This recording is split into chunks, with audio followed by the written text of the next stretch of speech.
Derivatives trading involves substantial risk of loss and is not suitable for all investors. Past performance is not necessarily indicative of future results. So stressful when the world's on fire. Good God. We can't look at this, guys. Like, my strategy is you buy it and you hope that you got a good spot. Yeah, but we all think you're crazy. You don't fight this. No way. The markets are freaking out and you don't think that anything is wrong? Come back tomorrow and I'll lose it all. Should be fun. Good morning, everybody. I'm sorry, I am way super late today. And I really can't explain it.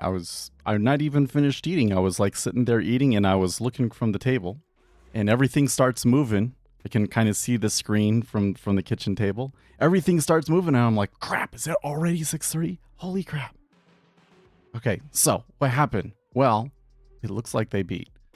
US CPI month over month, headline, spot 2 versus the expected spot 3, core, spot 2 versus spot 3. So we got lower inflation than was anticipated across the board. Market loves it. Where we are at, kind of interesting. We moved so much from yesterday that we can't really use any benchmarks. Let me show you what I mean. So here is the 30-minute bar. We can already see, like, yeah, huge move up in the treasuries because lower inflation, that's good. But they are retracing it hard. They are retracing it hard. And we are really down compared to the levels from yesterday. S&P 500, maybe, okay, so we're moving up. That's maybe a little bit more clear. But man, yesterday was a real mess. So what happened yesterday? Well, first, there was kind of stuff that happened while we were on the stream, right? We got pretty good jolts. Well, not good, but I mean, it was lower than expected jolts. And then we got some hawkish, sorry, not hawkish, scary Donald Trump headlines about trade wars. Then later, the Canadians kind of like backed off, I guess. And Donald Trump said some things, and so the S&P 500 rose. And I think that that's maybe why the treasuries kind of came down here. I don't know. But if inflation is not so much a problem, and granted one data point isn't enough, but you know, we only had one bad data point too. I am hearing on the news squawk that they're anticipating that the next cut happens in June. So that would be good. Oil still down at the bottom of this range. Gold, they've come back into the range and they're really, really tight this morning in gold. Silver's looking a little bit more positive. Copper's really looking strong now. Japanese yen down a little bit from yesterday, but the dollar still at its lows. So the fall coming more from the euro than from the Japanese yen. That's interesting. And Bitcoin is still above 80K at least. So that's where we're at. I'm gonna move this over to the ZN there. I said that we were gonna change our algorithm, didn't I? So let's change the algorithm. Strategies. And instead of the deviation trigger being 10, we're going to make it 7.5. Enable.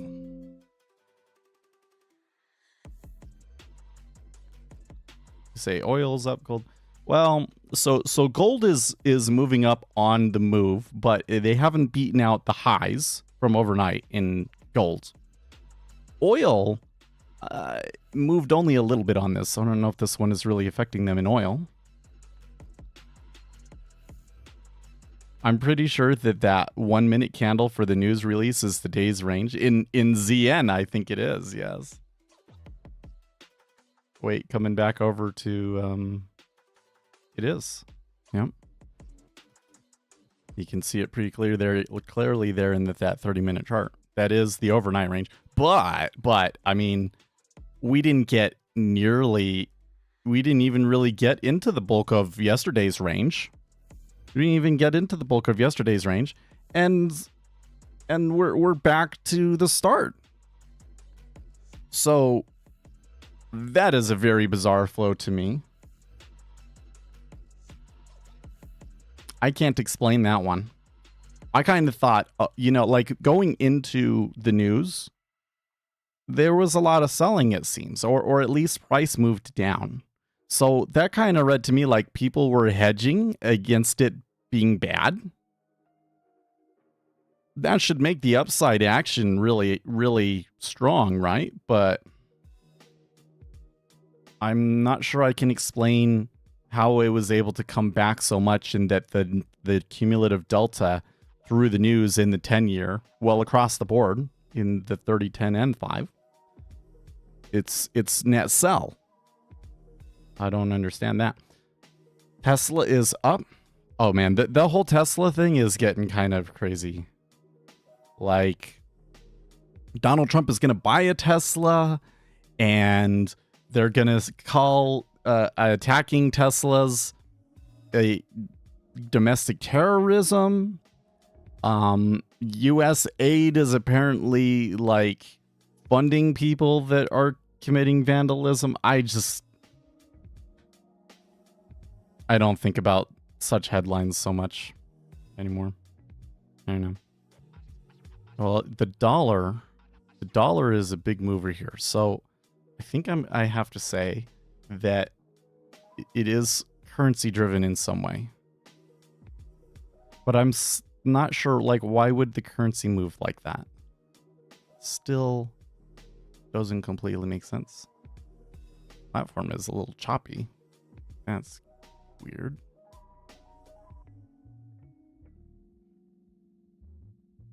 Your CPI report was laid on both financial juice and trading economics. Are you talking about just the numbers or them actually talking? So I have found that on the really, really big ones, that sometimes it seems like that the news is a little bit disrupted.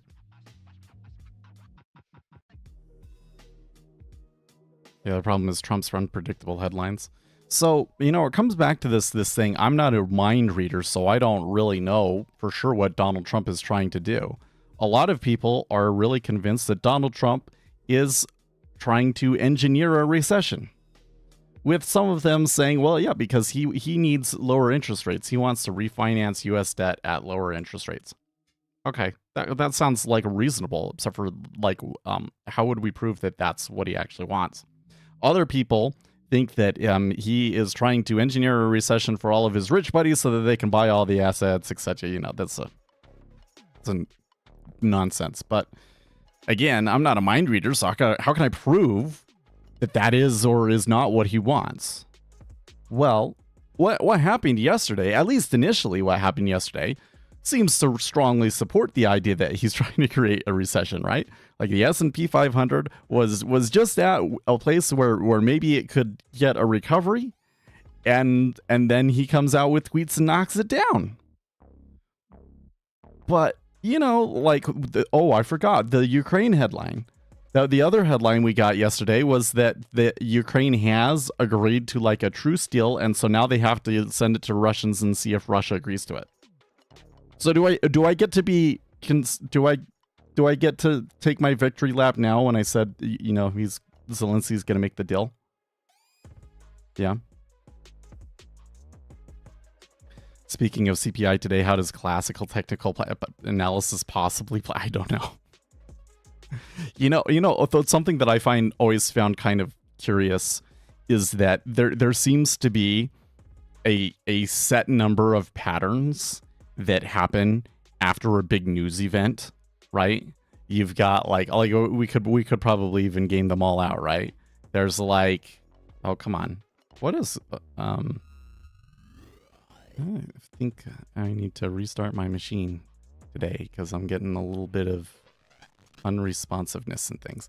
So there's like one where like the news happens and it goes like this and it goes like that. Sometimes it goes like this and back. Sometimes it goes like this and this. sometimes it does this.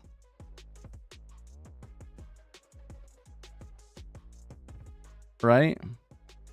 And I have never seen any kind of technical analysis around, okay, when it's this pattern, this is what's going to happen. Or, it's kind of like they're all kind of throw their hands up and are like, well, it moves too fast for us to do anything anyways. So we can't,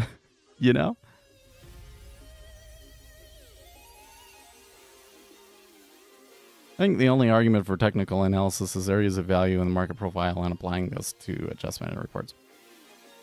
I don't know. In a few minutes, we'll want to talk about something, and let me talk about that thing, and then we can come back to technical analysis and see how we feel about technical analysis after we discuss that. Water heater status. While I was out, I did an interview yesterday, which, by the way, was like scheduled for like 45 minutes, and we went for like 2.5 hours or something. So I hope that's a good thing. I think that's a good thing. But while I was out, my wife and mom called the guys and had them replace the water heaters, so it's already replaced. They took the old one and it was real fast. I was like, what? I thought I was going to have to deal with that today. So yeah, I had a hot shower this morning. I spent too much time in the shower thinking. I'm really ashamed of myself that I was late today. Let me do some eating here.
I suppose the best explanation. Oh, wait here. Get at me. 30 says Trump fear is overshadowing the good CPI report. I don't know about that one.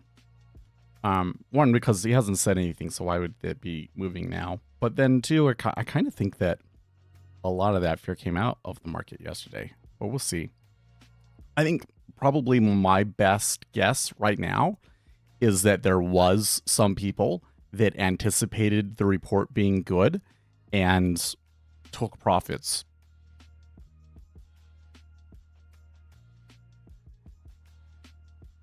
Yeah, on key report days, you might want to just start prior and discuss the room, how we plan to attack it. I mean, I don't know in this situation that would have helped us, but I really wish that it wasn't so early in the morning, because I would like to do more of a like, okay, here are the flows that we are expecting today, and make it like part of the $1 Discord or something like that, you know? And we can do daily synopsis. But I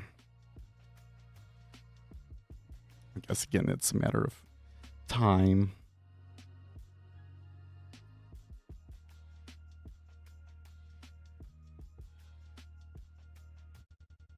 I think more broadly that I have a problem of like product market fit, right? Like I have a product, and it's the product that I believe will help retail traders the most. But it seems to me that retail traders don't want to be helped. They want to continue doing the thing that they're already doing, and they don't actually want to step outside of their comfort zone and do something a little bit more sophisticated and more effective, you know? So what do you do about that? All right, just give up the product and go and do something else that it is that they do want? I don't know what that would be.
Market should be running up on the heels of a good CPI report.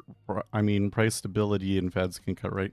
Well, I am kind of thinking though that we might have a little bit of a bias in here, and might think that CPI report is more impactful than it really is.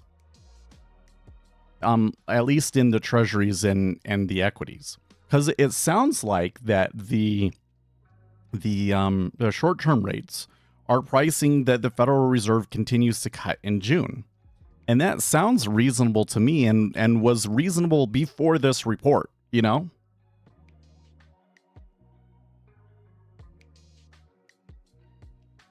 And, you know, in terms of taking a trade, regardless, well, I suppose that it's really if I am short treasuries, the risk is Donald Trump comes in and says something scary again, right? So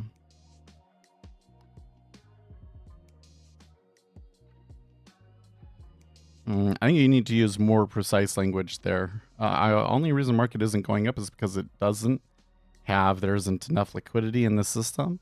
I mean, the resting liquidity in the 10-year treasury looks perfectly normal to me.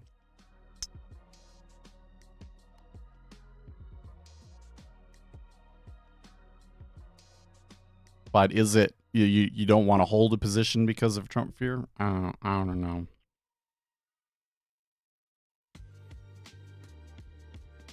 The problem is if like we saw CPI and it jumped and then it kind of came back, and like the cumulative delta was like did the same, then I would kind of be like, okay, so maybe like people had already kind of traded it.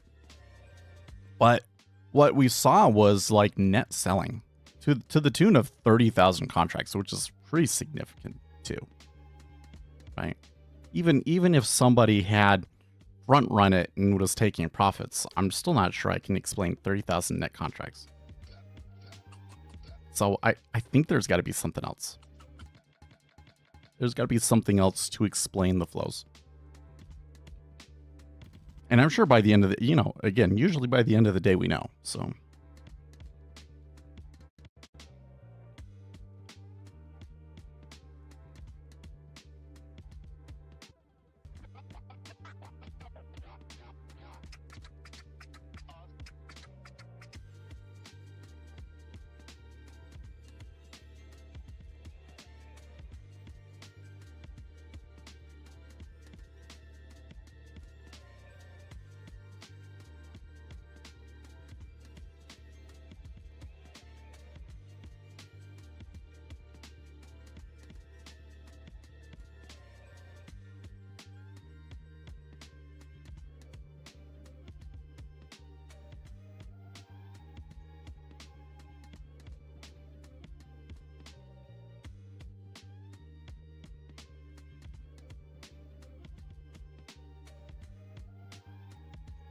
Now, I guess another thing that I should say is that, you know, sometimes you just got to give it time. And in the end, they end up moving up. We'll see. Another thing is, like, maybe sometimes I should just stop trying to explain it to everybody and just kind of let what happens and let us enjoy ourselves. I don't know.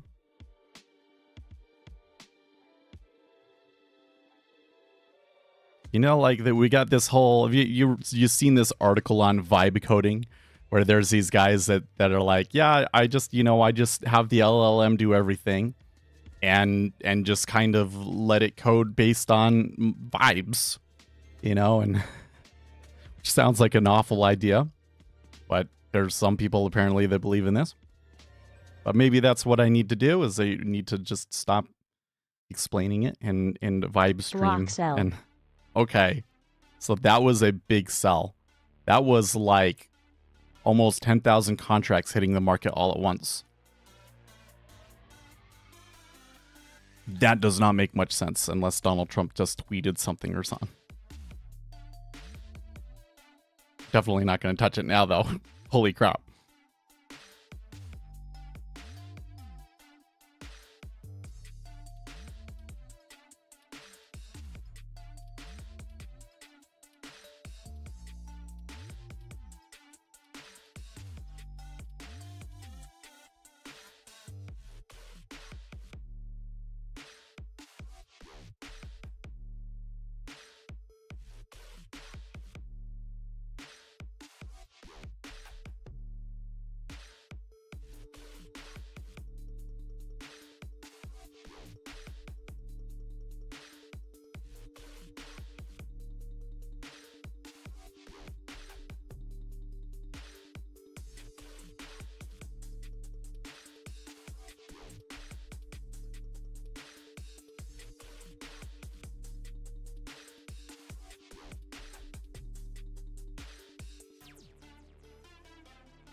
Okay, well, I can see Octavius doing the hero trade, and it is kind of, well, we're actually well below the stop out zone at this point.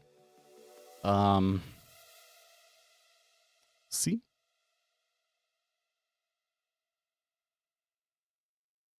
Okay, I'm hearing something on the news squawk that Donald Trump has promised somebody that they will be vice chair of the Fed.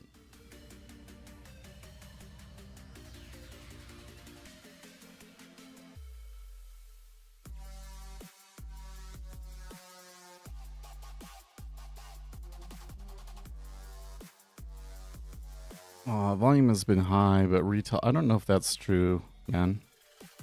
Like one of the, I think one of the bigger kind of issues that we have in this market right now is that there is not really a whole lot of money on the sidelines. And so like, who's going to buy the dip to save us? Okay, it is, Trump told Fed's Bowman that she will be the vice chair for the Fed. Wait, isn't she already vice chair?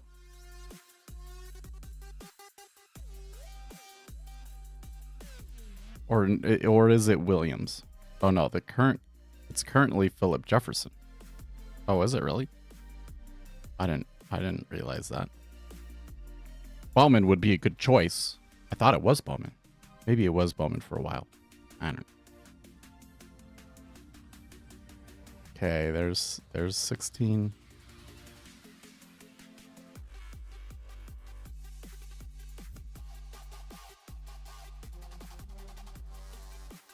So I have something that I want to talk about that is like completely not what's going on. But can you indulge me?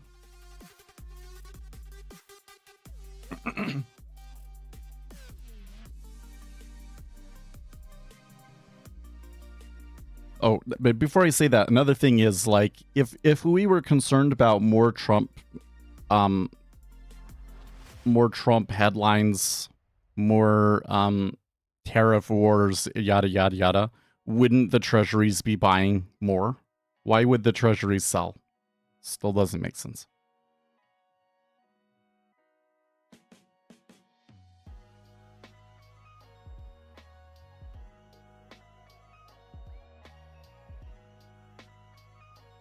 No, it seems like it's following the overall correlation with the S&P 500.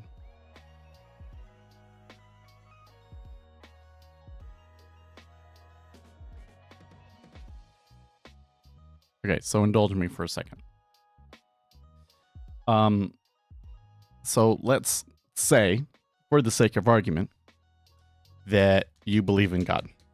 Or like if you don't believe in God, like let's pretend that like Jesus is standing in front of you, like he's proven that he's real. Okay? So we're starting with the assumption that God is real. Okay. And what we know about God, or the things that at least that are generally believed about the Christian God, is that like he is all knowing and all powerful, right? Okay, so if God is all knowing, does that mean that he knows the position and velocity of all quantum particles at all times? How is that possible? So if we were again to assume that God is real, he's standing in front of us, and he says that he's all knowing, does that mean that he knows the position of all quantum particles at all times? The position and velocity of all quantum particles at all times? In other words, how can God possibly be all knowing? Seems to violate the laws of physics, doesn't it?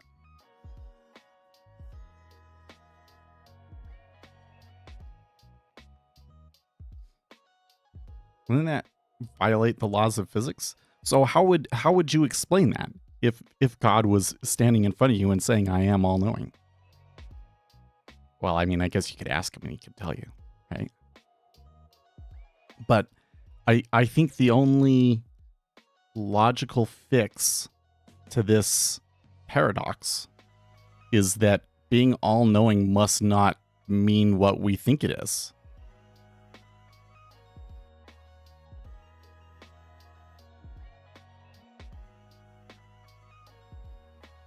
Well, he's omnipotent and omnipresent. Yeah, Mormons don't believe that he's omnipresent necessarily. But again, that's kind of a thing of like, what does that actually mean?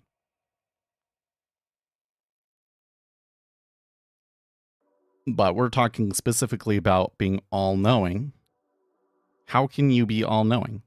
Because the whole thing is, if you look at a particle to determine its position, you can't know its velocity and vice versa. Is it velocity? It's velocity and position of a quantum particle, right? How's that? Doesn't make sense.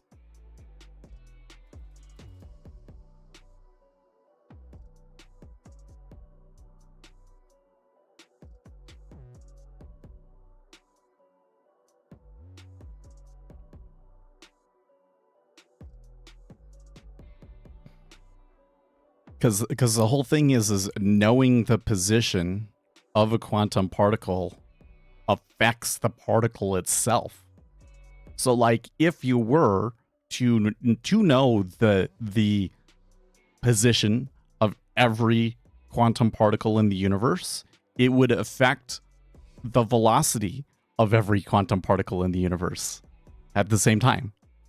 And you're telling me God does that all the time at all times? Like it violates what we know of physics.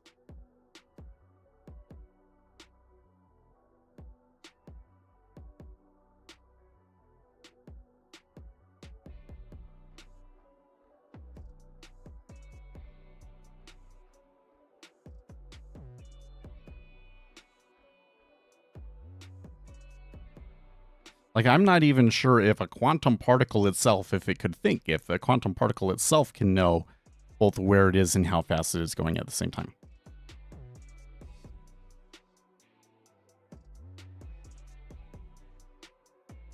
The rules of physics, as we know it, or at least of quantum physics as we know it, suggests that you can't be all-knowing.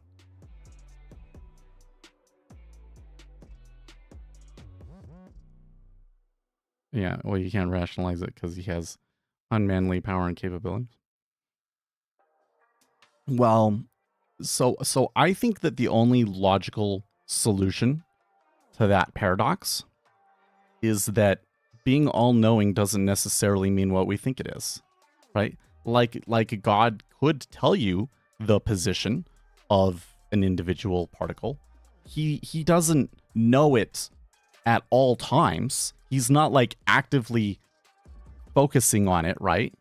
But he can look it up if you want to, you know, if he wants to look it up, right? So he's not consciously knowing all things at all times, but like, I mean, if God is a consciousness in the same way that we are, let's assume that he is, then I think that means that he doesn't like actively know all things at the time, but he can, just like we are, able to look up pieces of information when he wants to.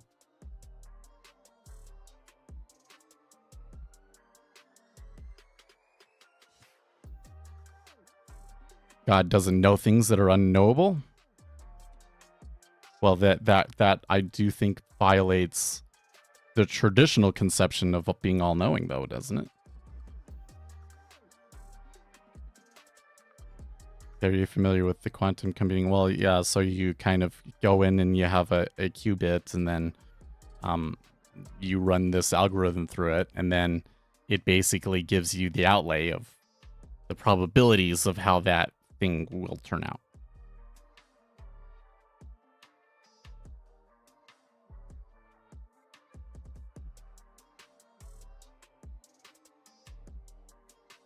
No, in Japan they added, and now the mice can talk. Where you can.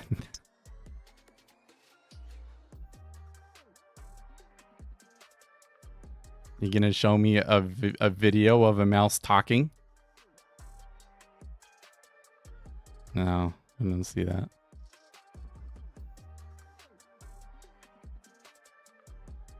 Did you see the whole thing that they made woolly mice? That was cool.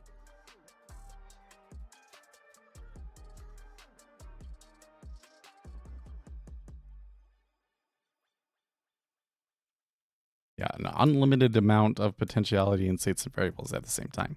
Yes, and then what you do is you say, I want to know this one thing, and it can instantly calculate and tell you that one thing. Because once you determine I want to look at this thing, then the probability state or the, what do they call it? The quantum function or whatever collapses down to the value that you want.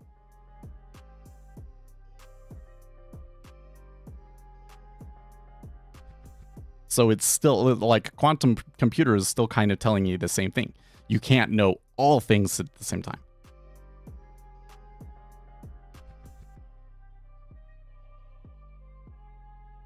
But for us, in practical, like, I mean, and maybe even for God, it in practicality, it doesn't matter, right? Because you can know the thing that you need to know at that time. You don't need to know everything, you know, like knowing the position of every quantum part, like consciously knowing the position of every quantum particle in the universe is not useful to anybody, is it?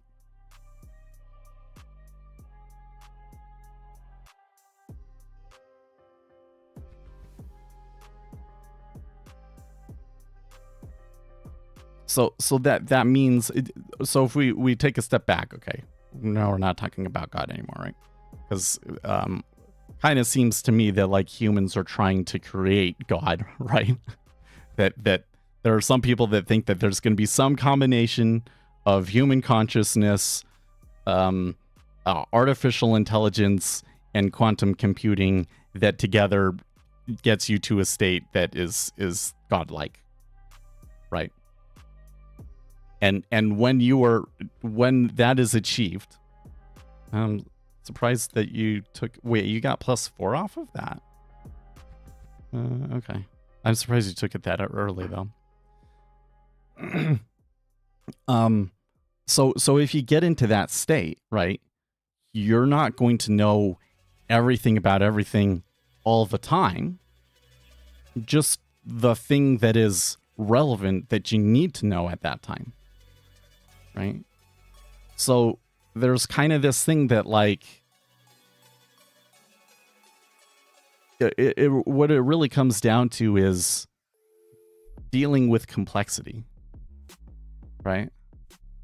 I think that complexity scares people. Like think about AI.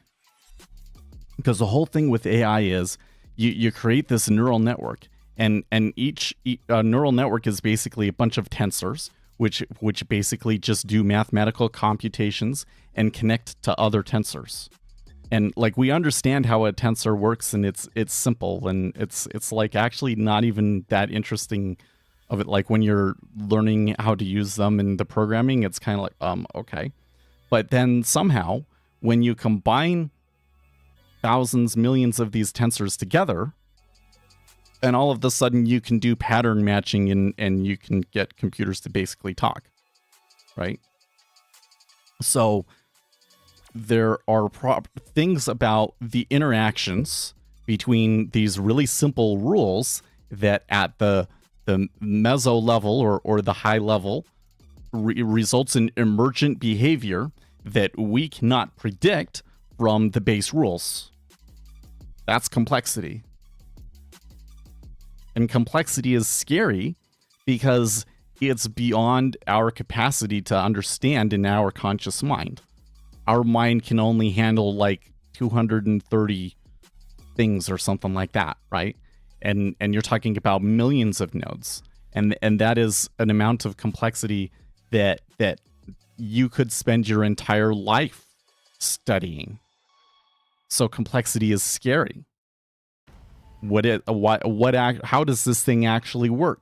What is it actually capable of? Is it actually going to do what we want it to do? And then you get all of the questions about AI, right? Because we have a hard time dealing with complexity. So what do you do? Well, the two things that I've seen happen is one, we create better tools to help us deal with the complexity, right? Like I can generate statistics about something, or like in LLMs, like a cool innovation that's happened in LLMs relatively recently is like the deep think kind of thing, where like you can see the thought process and the logic of the LLM as it's thinking out and answering your question to help you better explain what it's doing. Seeing its reasoning, yeah. But then there's another side of it, which is, well, I don't necessarily care about all of the details. What I care about is it works and it's effective and it gives me the answer that I need. Right? Seeing the real power is the emergent behavior that happens at the large scale. And exactly how it happens is not necessarily something that is for me to understand. You know what I mean?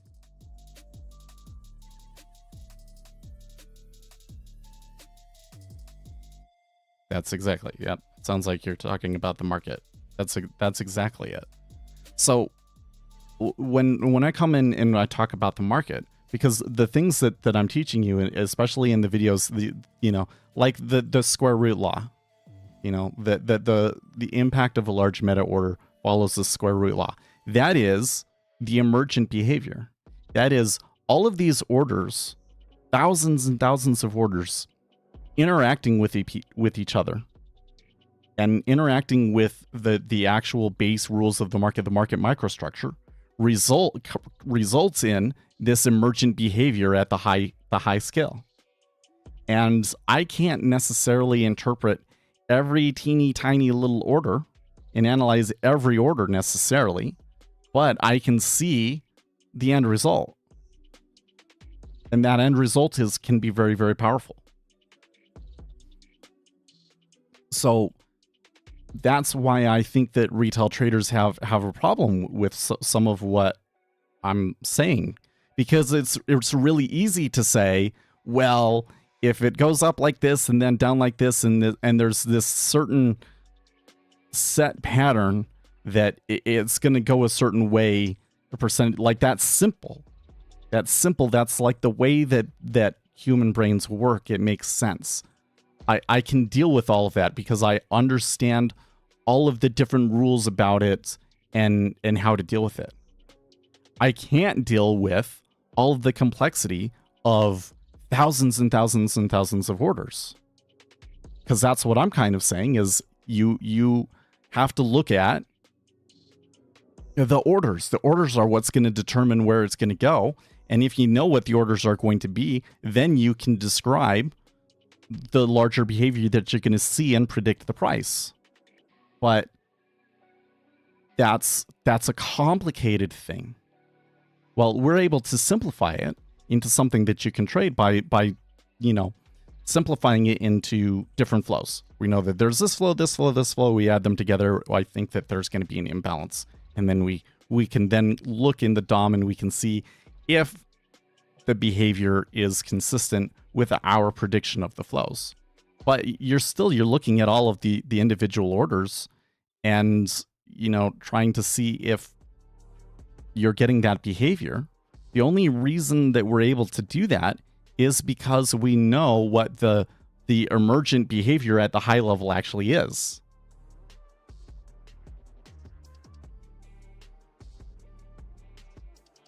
And that's why things like technical analysis don't work. It's just simply it's inadequate at being able to explain and predict the market because the market is complex and chaotic. which really means that it is kind of beyond our ability on our own to completely explain.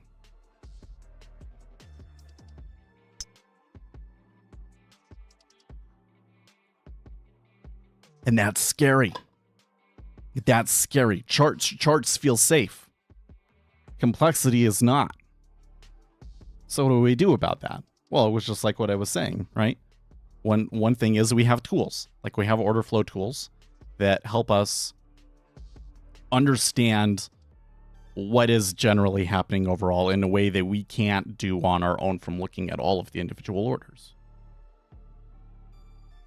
And two, we can see the larger scale emergent behaviors, and that is useful.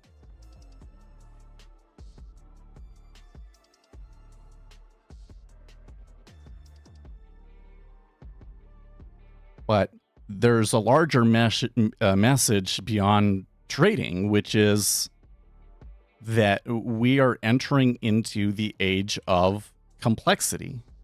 We think that it is the age of artificial intelligence, or the age of quantum computing, maybe possibly coming shortly behind it. But I think that what this actually leads to is the age of complexity. An age where there is so much going on. The pace of development and of discovery is so fast that it is beyond our basically we are kind of on the precipice of the singularity, right? Because the singularity is basically this thing where the human race advances to the point where it's beyond our brain's ability to comprehend. And what is that really? That really is complexity. That is the complexity of society. Well, I guess the complexity of society has already beyond our ability, but the complexity of human development moves beyond our ability to comprehend. And so what do we have to do? We have to become comfortable with and effective at dealing with complexity. Use the tools that are available. Understand the larger scale emergent behaviors. And that's going to be the only way that you can navigate this world that's coming up.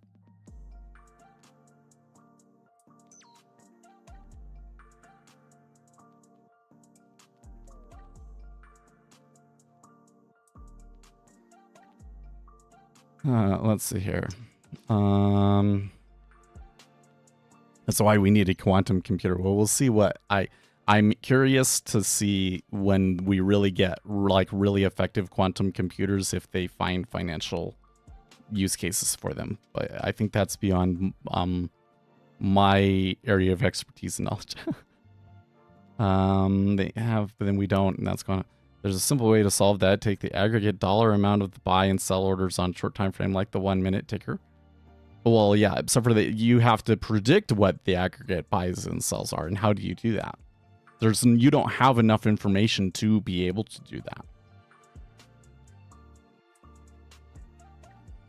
But there are some situations where you know enough about the orders that are going to come through that you can predict an imbalance, right?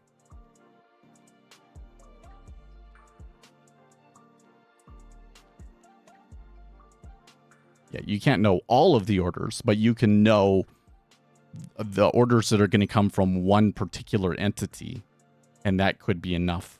Because, again, because the market is so complex, what it essentially means is every institution has the ability to move price. Yeah, your one lot doesn't move price, but every institution has the ability to move price. If you had an edge that was really effective, you would size up to the point where it's moving price very quickly. Because you get to that point where the market is reacting to it is actually very, very close. So it only takes knowing about one large meta order in order to make a profit, essentially.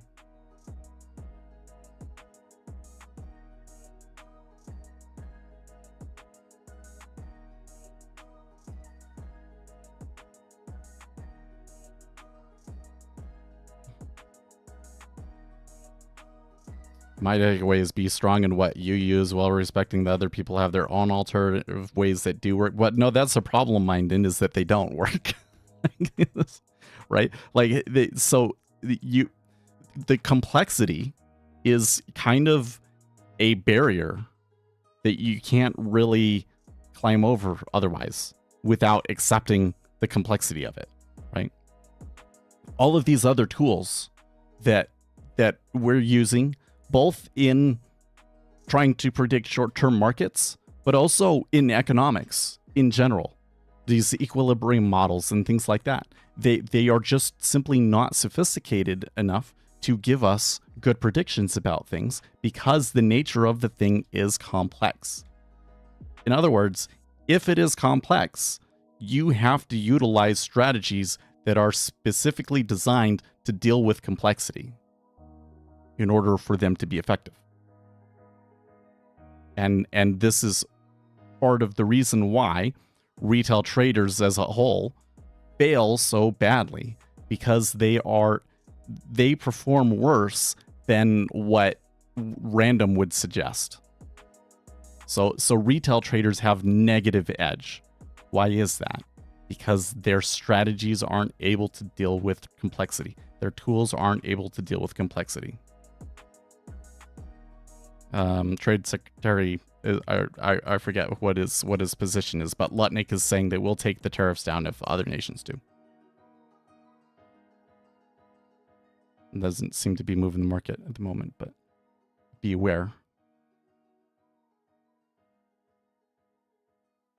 Okay, yes. So let's go back to what you were saying earlier. Now that we've had that discussion, let's see what Live Action thinks here. Like I said earlier, CPI doesn't apply to conventional technical analysis, except in the way of value and how a report will change it and adjust the current inefficient price now after the new data. But some markets can be fairly efficient, eliminating edge. And when the correction is so quick, it's difficult to take advantage. Well, so yeah, I think that there's this idea that like there is a price that it should be. That now that we know that what CPI is going to be and everything, that we should be able to set an objective price about what this is worth, especially in things like treasuries, right? Like in treasuries, based on the interest rate and what the Federal Reserve is going to do and everything else like that, we should be able to calculate like an actual fundamental price that it should be at. And yet it's never at that price. Why? Because the price is based on people buying and selling it, right? So the market is not informationally efficient. It's not fundamentally efficient.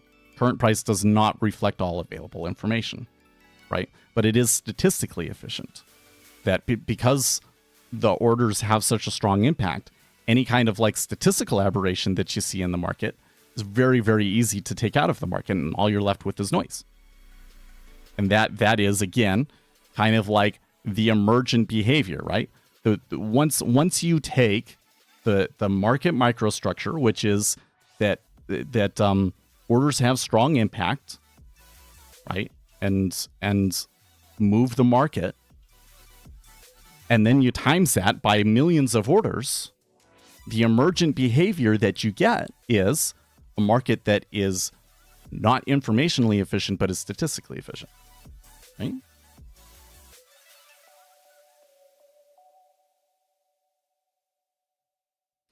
You're locked into your own way, but mind in, we're talking about like 80-90% of people fail.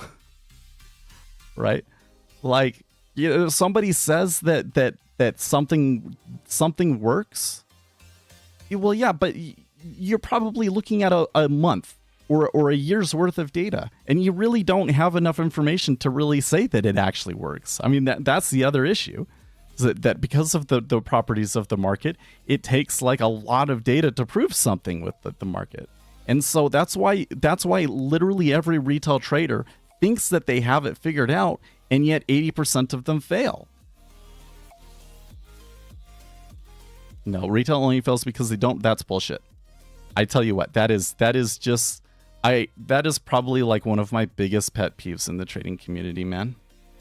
That is one of my biggest pet peeves, is that everybody thinks that, oh, well, the only reason why those statistics are so high is because the barrier to entry is really low. Lots of people can try it, and so there's lots of people that are coming in trying to trade, don't really give it a good try, and so then they just wash out of the market.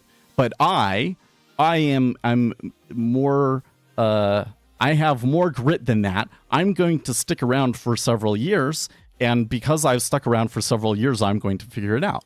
And what I'm telling you is that if you're able to look at it and say, of the people that have been trading regularly, day trading for 5 years, what is the chances of them being profitable in year 6? And I'm telling you, it's less than 40%.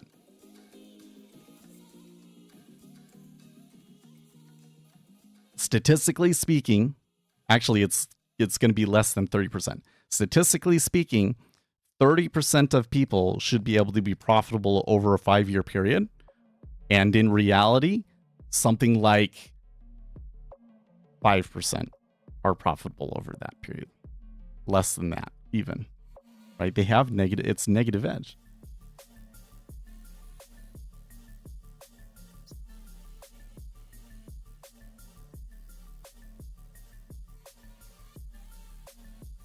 Saw an interview of a top trader talking about the proven statistics that most in prop firms fail, especially on ES, and that all props want is your money like a casino.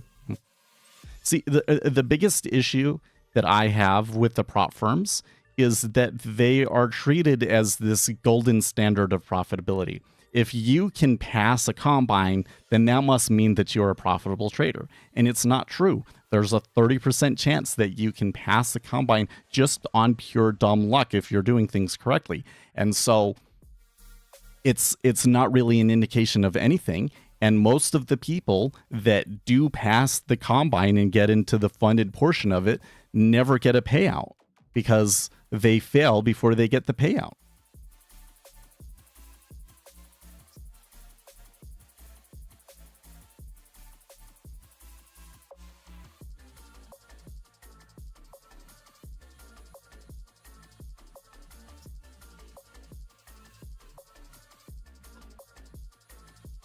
My leading broker told me nearly all his customers fail, and he also does not believe in order flow. Well, yeah, so this is kind of goes back to one of the things that I keep trying to say, but I just don't feel like it ever really lands, which is like order flow is the study of the data itself. There are a lot of order flow strategies and things that purport to be calling themselves order flow. And if that's all you have, you're probably going to lose like everybody else, or at best break even, right? Like if you've got something that is really truly is really truly technical, then unless you've really found something new, the best it's going to get you is break even. It can be base, but it can't be edge. So the edge has to come from an informational inefficiency. And there's issues with informational inefficiencies, right? Because the market is not informationally efficient. So if it's not pricing it in correctly now, well, it makes you think that after you take the trade that it's going to price it in effectively. Especially on a day trading time frame, right? You can't. So I'm sure that if you go and you look at the statistics, that traders claiming to be trading quote unquote order flow, that the survival rate and everything is probably pretty similar.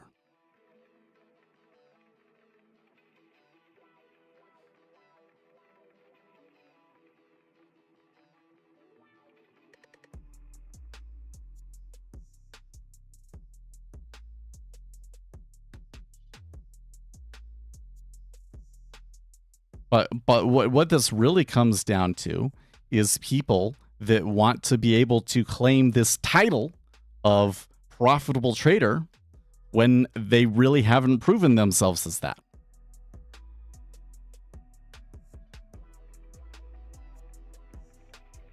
They want to say, I'm a profitable trader, therefore you should listen to me and try trading the way that I trade, or at least respect that I've accomplished this thing. But the reality is that they haven't reached that threshold. And what they're doing is probably just random. Or the results of it are just random, you know what I mean? Buy SPX, sure. If you just always buy SPX, and you have an infinitely sized account, like you have infinite money, you will come out on top in the long run. Where it comes, the problem is that you don't have infinite money. The drawdown is probably going to be bigger than your account can handle.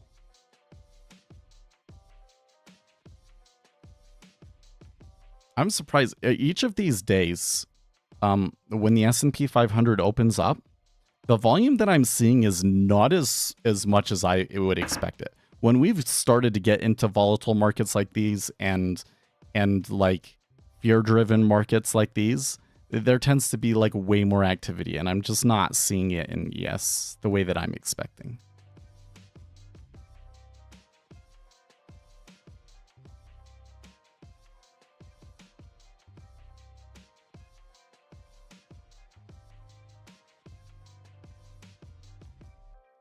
We need money machine. Yeah, well, you just like, so that is the bigger problem, right? Is that even if you are that quote unquote profitable trader, right?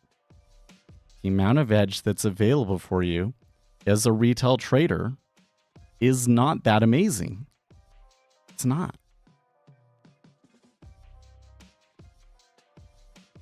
So everybody's getting into this field for a goal, for a payout that they're only going to get from gambling.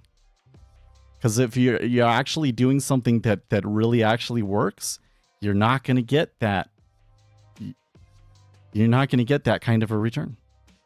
When you're getting that kind of a return, it probably means that you're taking big risks in your gambling and not actually coming from your edge. Yeah, if you've been watching the stream long enough, Seth's secret is to not trade. Yeah. Unless you really, really know something. Unless you really, really know something.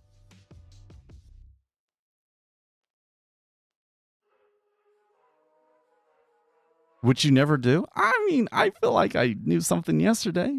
That one was bad luck, but I feel like I knew something yesterday.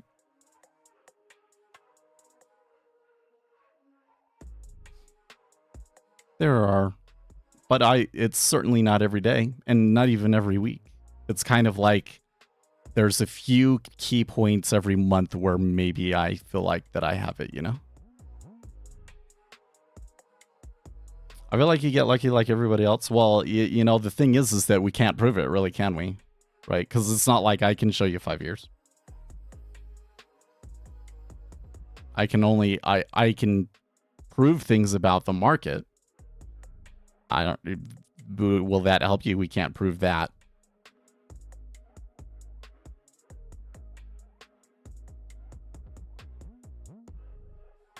Well, yeah, sorry. When we say we can, like, it would have been possible, but I've not. Yeah. The 5, if you go back on 5 years for me, it's not all 5 profitable. And it has been, I would say, 5 year. Well, I don't know if I really would count 2020 and 2021. So maybe we need another 2 years. But the 3 years of doing this, there was 1 year that was really good. There was another year that was kind of like the futures was slightly bad, but there was some equity trades that made up for it.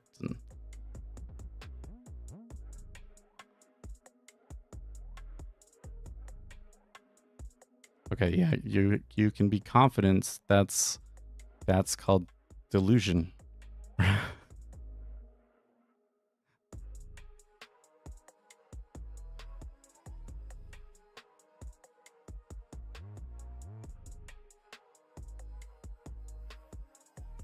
I mean, ultimately, at the end of the day, I just can't recommend day trading, right? Can't recommend day trading as a way to make money, that is.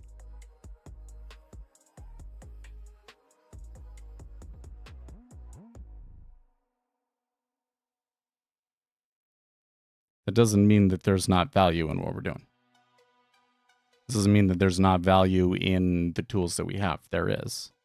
But it's going to be up to you to take it a step further, you know?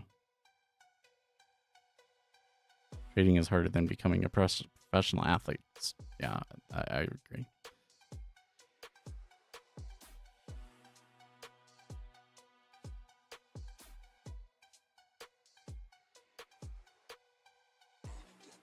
Well, the reason most people fail in trading, even if they're very good, is because they can't manage risk. I'm not convinced that that's true, to be honest with you.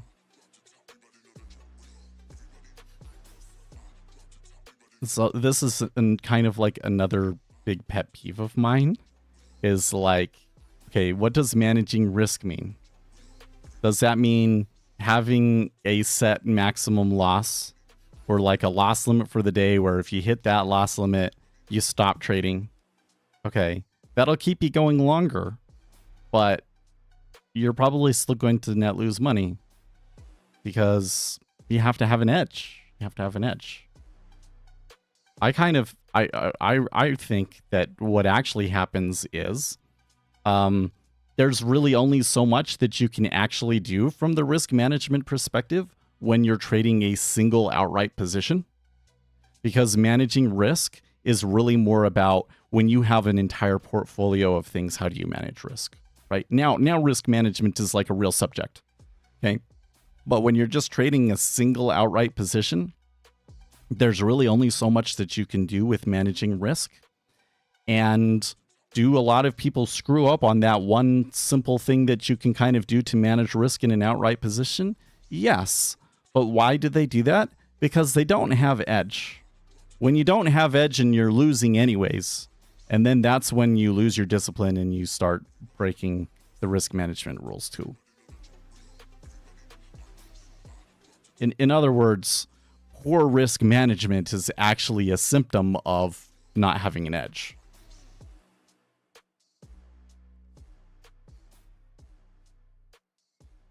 But there's all these people that say like, oh, you just have to have good risk management. Then no, you won't. You won't. That doesn't save you. it might make you survive longer, but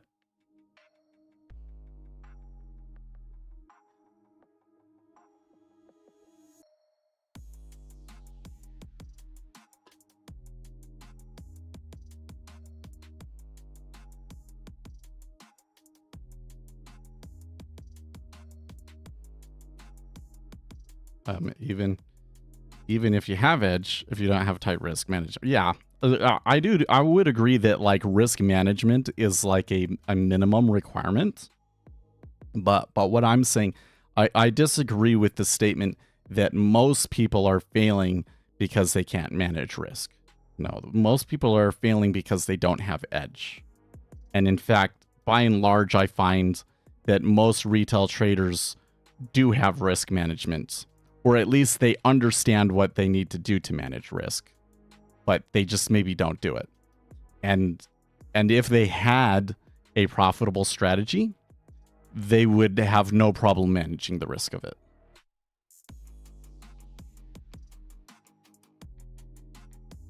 But I really think that the reason that this idea came about, that like the key is managing risk, is because the edge in a momentum strategy is actually risk management. Like you coming in and you're taking a position in assets that are trending, and so you're taking advantage of an emergent property of the markets, an inefficiency that exists in markets, right? But the real edge is how you manage the risk, how you decide, I'm going to take this position, or how do I size this position? I'm not going to take this one because I already have this other position that's too similar, right? That's the risk management portion. That's the portion that, like, if you're going to start a fund, probably the thing that makes your fund worth investing in compared to all the other momentum funds out there is because your risk management methods are more sophisticated. That's where the real innovation in those strategies have come. And that's why all of the people in the Jack Swagger books and like the turtle traders and all these, that's why they're all saying what matters is risk management. What they're really trying to do is they're trying to give you a hint as to where the real edge in momentum strategies come from. But it's not really an applicable thing in scalping a single contract in one instrument.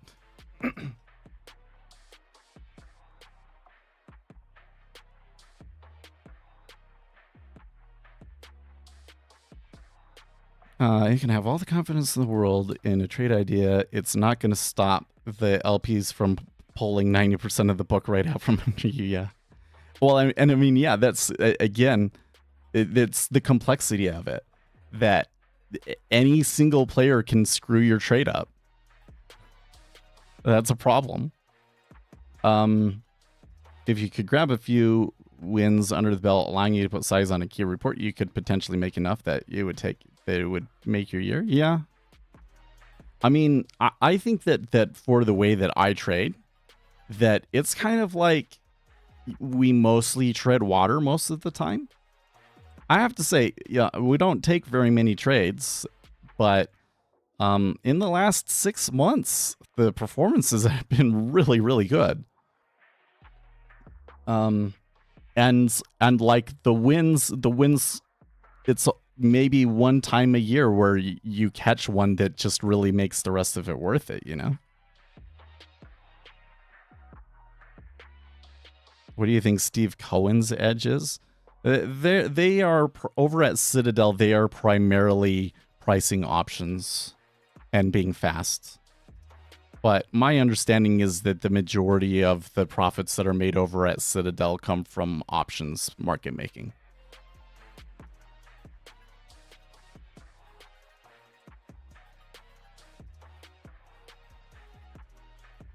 So that's kind of like another like larger thing, is that what we're talking about really applies specifically to day trading and scalping. When you go outside of that area, it's a different story. I think that most people with sufficient effort put in could manage a portfolio of 5 to 10 stocks and outperform the market.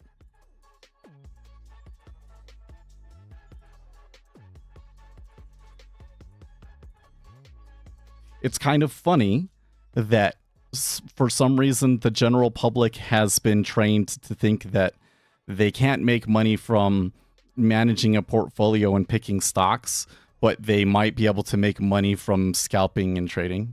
It's so weird, but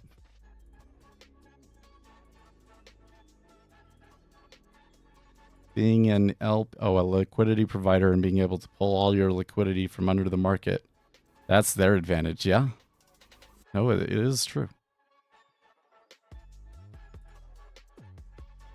Like, again, there are emergent properties that result from all of these orders that allows market making to work, but you have to have the ability to take on a lot of inventory in order to take advantage of those, so it doesn't. Yeah. And you know, that's part of where we were all trained, or we were all conditioned to think that you could make money day trading and short-term trading and being a liquidity provider, because there was a time when you could do that. And then robots came in.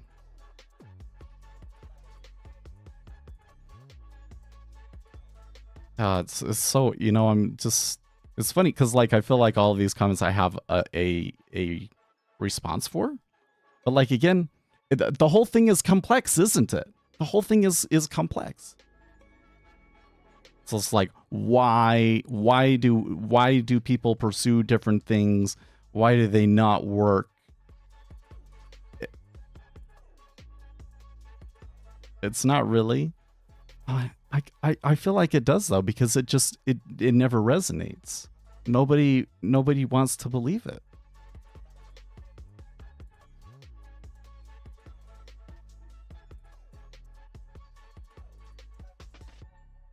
It really should be, oh, okay, the market is complex. I understand all of the consequences of that. If I do not have some sort of edge in being able to handle that complexity, then I shouldn't trade. And so most people, after they talk to me, should be like, oh, I don't want to trade. But that's not what happens, right? Everybody thinks that they've got it figured out, and I'm just wrong. What's the cost basis? It is, it's way up there. 25. Oh, it wasn't that far. I just had to zoom out. 25. I'm not seeing enough cumulative delta on this move to trigger me into any kind of a trade.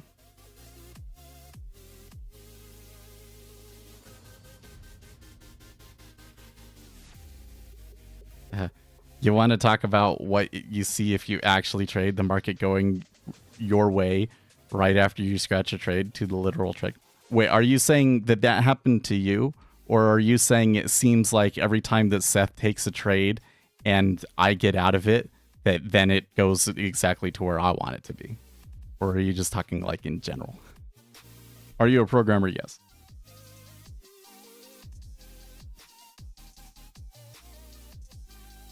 If you actually trade, you've had that happen to you countless times. It's true. It's true. But I think that the volatility of the market kind of says that that's likely to happen. That's likely to happen. And the issue is always that the drawdown that you get is too big for it to work. But like yesterday was crazy. Because if I had held that trade, I would have gotten filled. I would have had huge excursion against me. Wouldn't be very advisable to have held it, but it would have gotten filled. It got filled later in the day. And then it moved down overnight. So like, I don't know.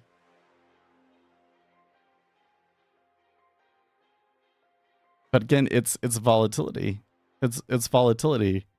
I take a position in a spot, and then, there's a certain amount of volatility. And as long as my target is within the range of what the realized volatility ends up being, then it's going to get filled. That doesn't mean that it's going to go that way the first move. And that's kind of the real issue, right? Is that with the amount of risk that we're able to hold, I can't let it go all the way against me first and then have it come back into it, right? I have to get into it, and I don't ever want it to go against me if possible. And how do you do that? You can only do that if the meta order is coming in right then and you know it,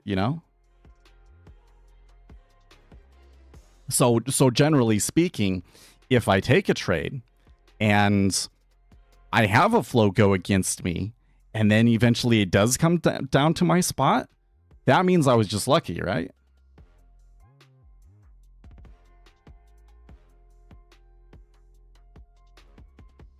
Yeah, exactly. Because it's fat-tailed. Yeah. So you sit down and you say, here's the probability distribution. I don't know why this is working so terribly today. Seems like there's something running on my machine that it doesn't, that's using. Maybe it's the Blizzard thing. I don't know.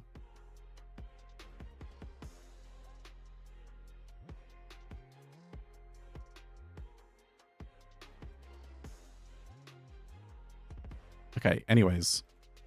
So yeah, you sit down and you say, oh wait, I'm hearing stuff about a Ukraine ceasefire. It sounds like that they're saying that they expect Putin to try and like drag his feet on it.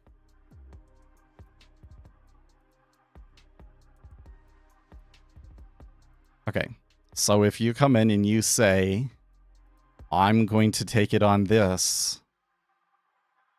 I want to have. I know that this is not actually a standard deviation, but I'm going to say I'm going to take everything within one standard deviation. Then the problem is that you're going to get most of them, but the ones that you don't, you lose so much on, and you lose more on these. And it's the same if you go further out and you say, I'm going to do 2 standard deviations.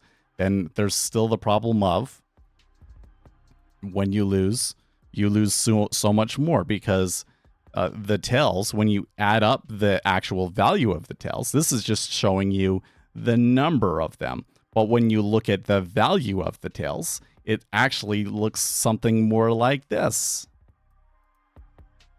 Come on. Good grief. It looks something more like this. Right?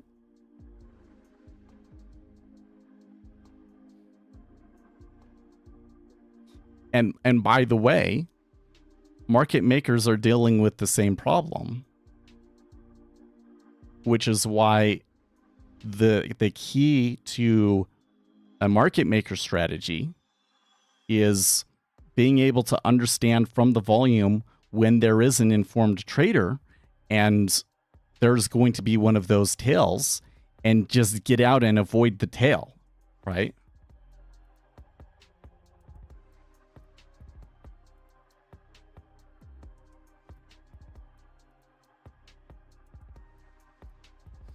Yeah, I think that Minden is Bullwinkle and is trying to BS with us again.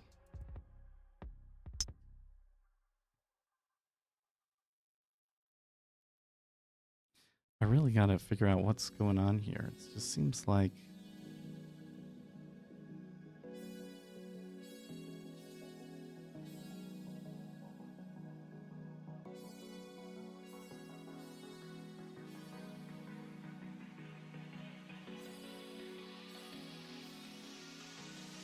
seems like there's something. What is Microsoft's search index? It could be Brave. Oh, you know what? I do have Gmail open. Gmail has been known to do that sort of crap to me, actually. This one.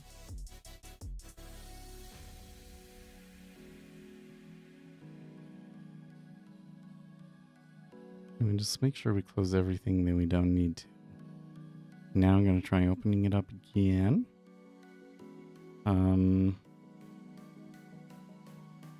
Have Big Pen.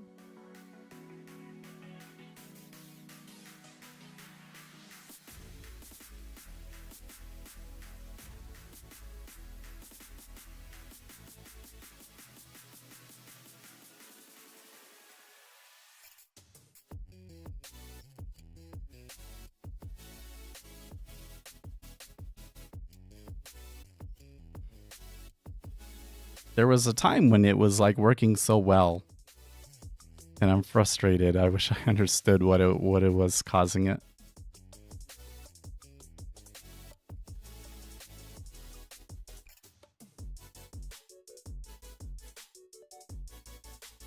I don't need that chart.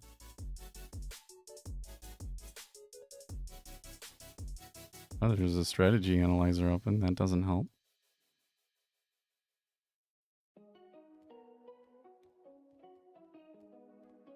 Well, I'm kind of tempted to restart NinjaTrader, but...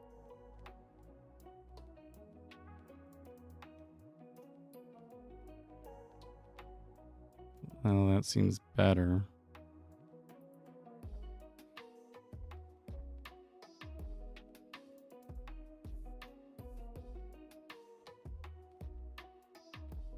I think that the bigger problem with Bullwinkle is that he doesn't actually have a point. He's just trying to undermine me in general, so that he can try and sell something else and sell the audience. So it's just why his points never really make any sense. It was, let's see where it's at now. The cost basis. 25.5. They came a little bit short of it.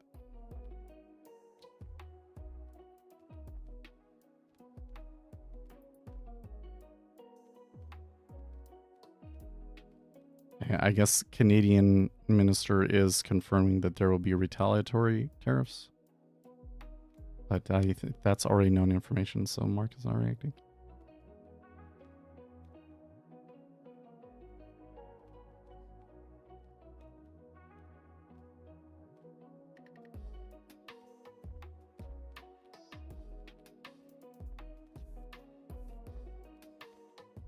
Now, at the same time, I'm not saying profitable day trading is not possible, right? I'm identifying the challenges and the things that you have to be able to overcome. Because I refute some of your theories, but there's never any point to any of the things. Like refute is this, yeah, refute is a stretch.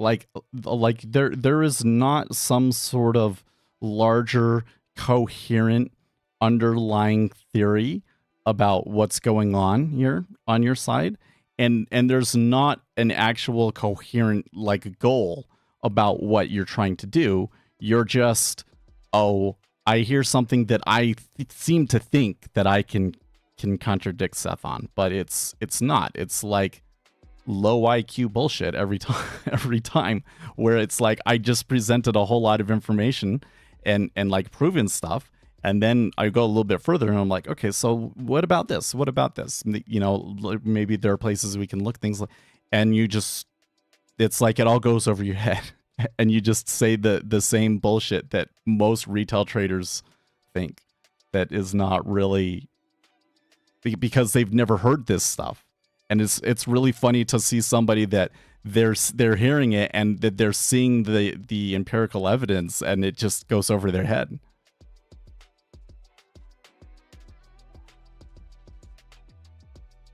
Yeah, so how much was it for this signal? It really is that, like, how long have we been doing this for? I think it's been 7-8 years.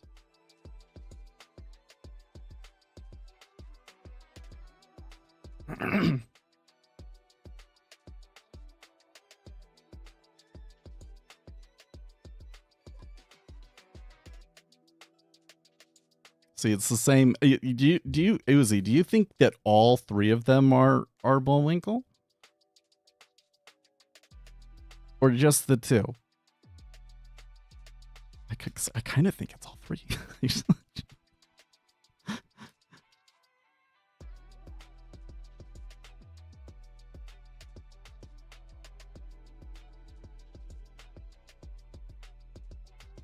Proven by whose standard? By the Journal of Financial Markets? Come on, dude. I am not the one that made this shit up. Like,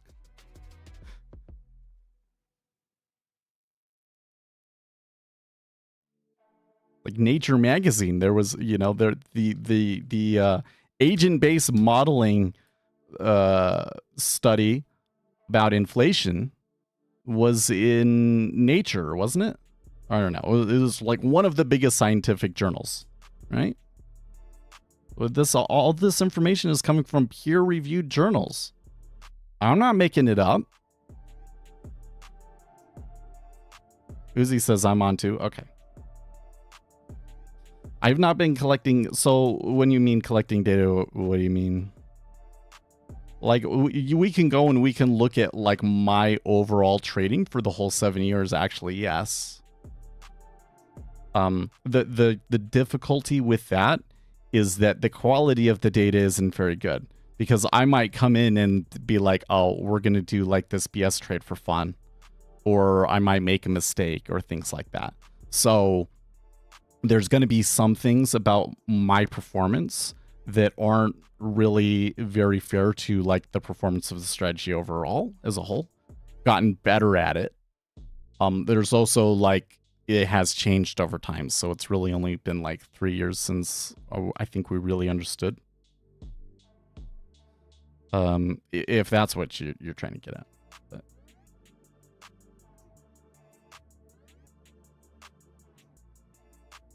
Yeah, exactly. No, you're totally right, Uzi. I feel like you're both taking different roads. Order filled. Bullwinkle on all of his accounts is trying to attest to how good of a trader he is while you're talking about market principles. And it doesn't matter to him because all he cares about is being acknowledged for the better trader he allegedly is. Yeah. And anyone who's been in this game for longer than 90 days knows that he isn't one. Yeah. Exactly.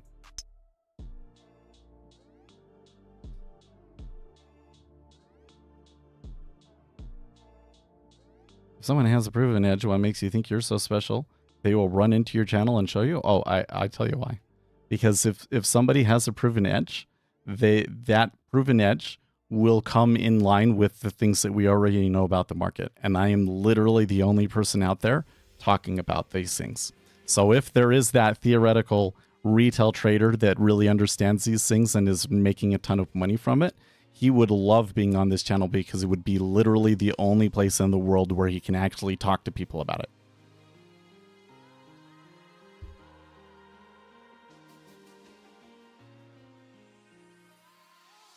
Conversely, when I get people that come in and they claim to be profitable, but they don't seem to understand these things, or they outright, even after them being shown and proven to them, they don't believe them, or they start to say things that are frankly just sound like low IQ comments to me. I know that even if they are profitable over a set time period, it was probably luck.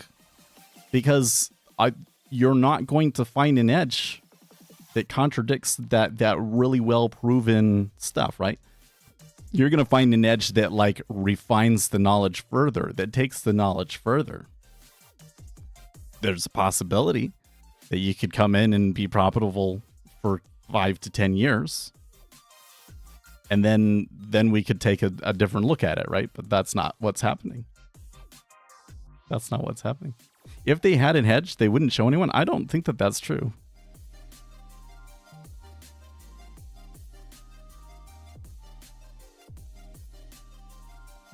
Yeah. His performance is like an EBITDA earnings report. Let me take out the bad stuff I didn't mean to do, and then you can see it. Well, because really, when you get down to performance, it's like, what are we actually trying to show? Like, what is it that you actually want to know? If what you actually want to know is, like, how much money has Seth made or whatever the deal is, just assume that I haven't made anything, because that's not relevant to anything. But if we want to know, okay, there are things about the market that we know, how useful is it actually to you? It's really hard for us to like prove that stuff systematically, because like we don't have access to the data and all of those sorts of things. So like, how does this actually work out? And then we can kind of go into my stats and, you know, sort out what that can show us possibly, right?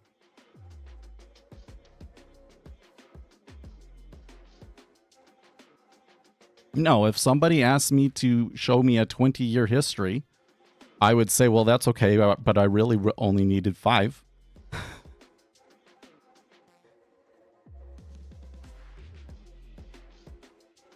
See, this particular thing I think is maybe bothers him the most, is that he can't show us the 5-year history. That really bothers him. It really bothers him that the standard is above where he is, because he thinks that he should be able to get the praise for it from where he's at. Yeah.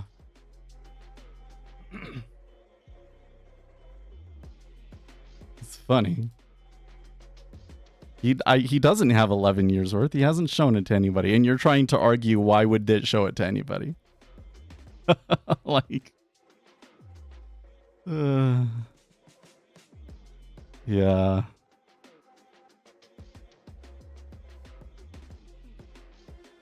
Izzy says they wouldn't show anyone, but they also wouldn't come into a tiny stream and brag about it.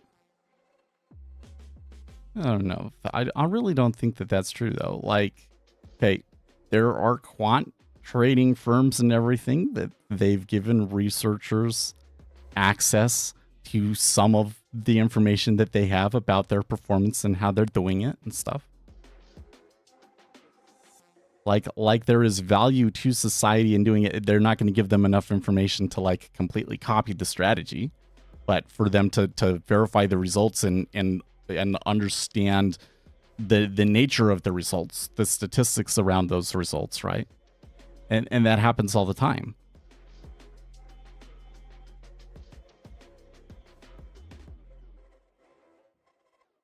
Seth has an answer for everything. No. Mind in. What's really happening here is that you're just low IQ. No, I'm not like just trying to be insulting when I say that. Like I really genuinely think that that's what's happening. You do not realize how stupid you are, and you think that all of the things that you are saying are great arguments and are great ways of going about, and the reality is that in the 7 years that we've been here doing this stream, we've heard those arguments like a billion times before, and we already know like the fallacies in them, and it's not really, I don't really even have to put in a whole lot of effort to argue against that, because you're making bad arguments that are very easy to refute. That's why it seems like that there's an answer for everything, that I don't sit here and I'm like, I have to struggle like, well, I don't know. Let's see.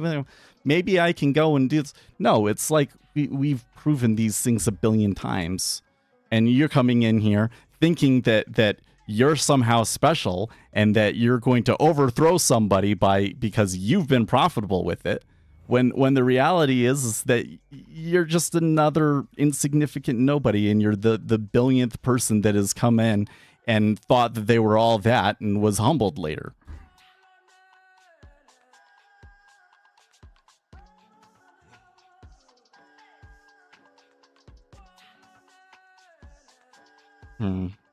Right. Then there's also like Bullwinkle is now he's resorting to straw man, right? He says, Seth says they ain't no witch. I didn't say that. That's a straw man.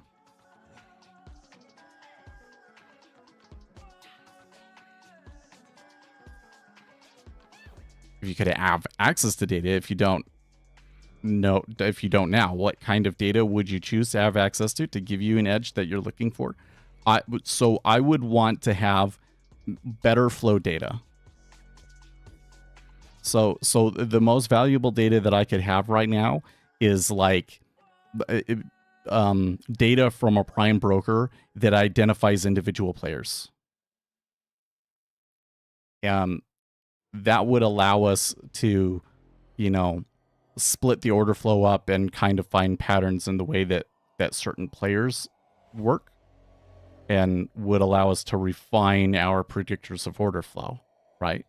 And then the second piece of information that we would want to have is a way of taking all of the information that we're getting out there, including like analyst reports and things that we can go and read, right? And digesting that stuff down into predicted order flow, right? So that's where it's like, I do think that it could be systematized if you could get the data all in there. It's not completely outside of the bounds of possibility. It's just beyond my current capabilities. Like I don't have those data feeds, and even if I had those data feeds, I would still need to have a sophisticated way of, adding it all into an LLM and having, right? And the issue with LLMs is that like everything about an LLM, like the knowledge that an LLM has is like baked in. Like I can give it new information, but it's can only use its existing model to like analyze that piece of information. And the part of like taking that new piece of information and incorporating that into the larger model and like constantly modifying the model is something that the AI doesn't really do yet. In large part, not that there aren't methods of doing that, but in large part because they are hosted over on their side, right? So you can't necessarily have ChatGPT specialize itself towards what Seth wants it to do, right? I can make my own LLM that's running on my own CPU that does that, but then I can't run as large of a model as ChatGPT. So those are kind of the barriers to doing it, and that's where a human can do it quite effectively, it seems.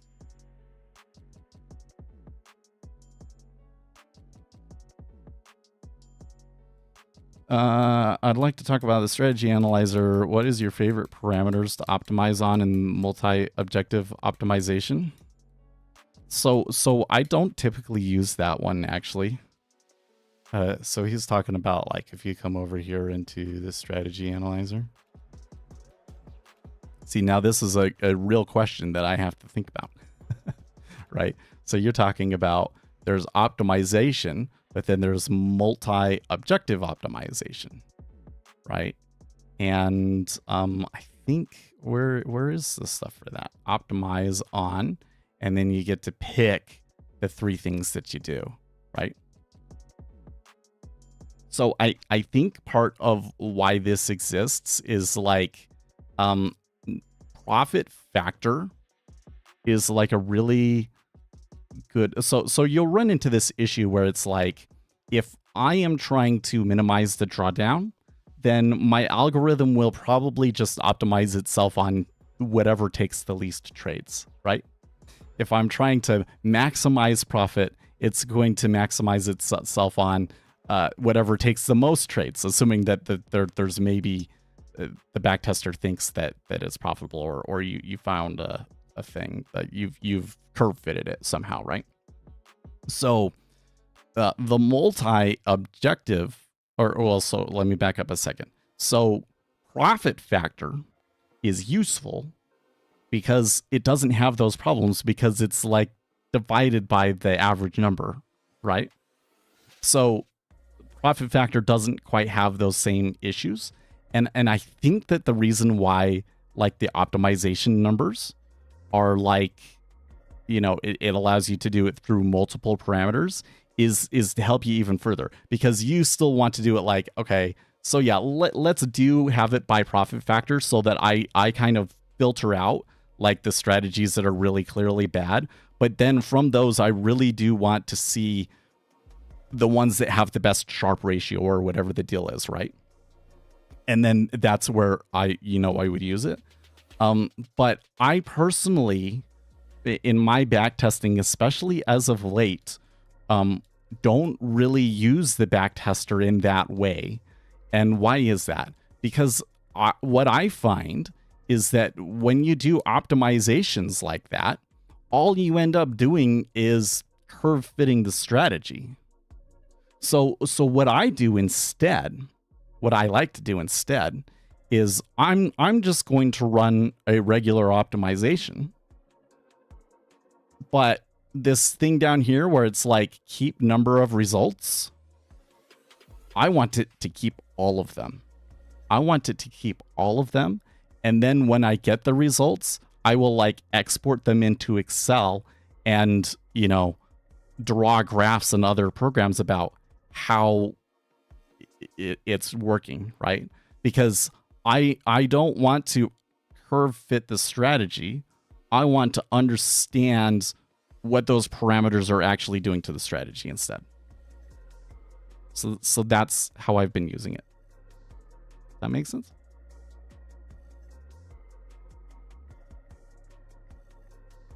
If you want to have a long-term profitable strategy, then you need more factors to look at in order to avoid overfitting and curve fitting.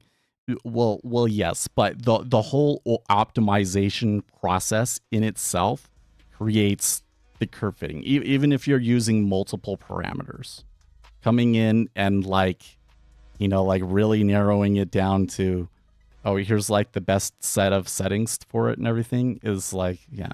So there's a lot of things that you kind of have to do to really like avoid curve fitting in general. Like the more parameters that your strategy has, the more prone it's going to be to getting curve fitted. So that's one thing. is I try to avoid there being parameters that are going to dramatically affect how it trades, right? Like a good parameter would be like the amount of risk that I'm going to take on a trade. So then I can do something like, based on the daily ATR, my stop and target is going to be based on that, right? That's good because now it's scaling. You know, the strategy will work on an instrument with smaller volatility versus if I do stop and target, right? And so that's a place where you have a parameter. It's a good thing. And changing the parameter should just be like, the higher the number is, the more volatility that I should see in my results, right? I should see like net profit should be bigger, but drawdown should be bigger as well, right? So that's an okay parameter to have. But once you start doing things that are like, I'm going to change this threshold when these get triggered, and I'm going to change when it takes this in this direction, and then all of a sudden you curve fit it, is what I've found.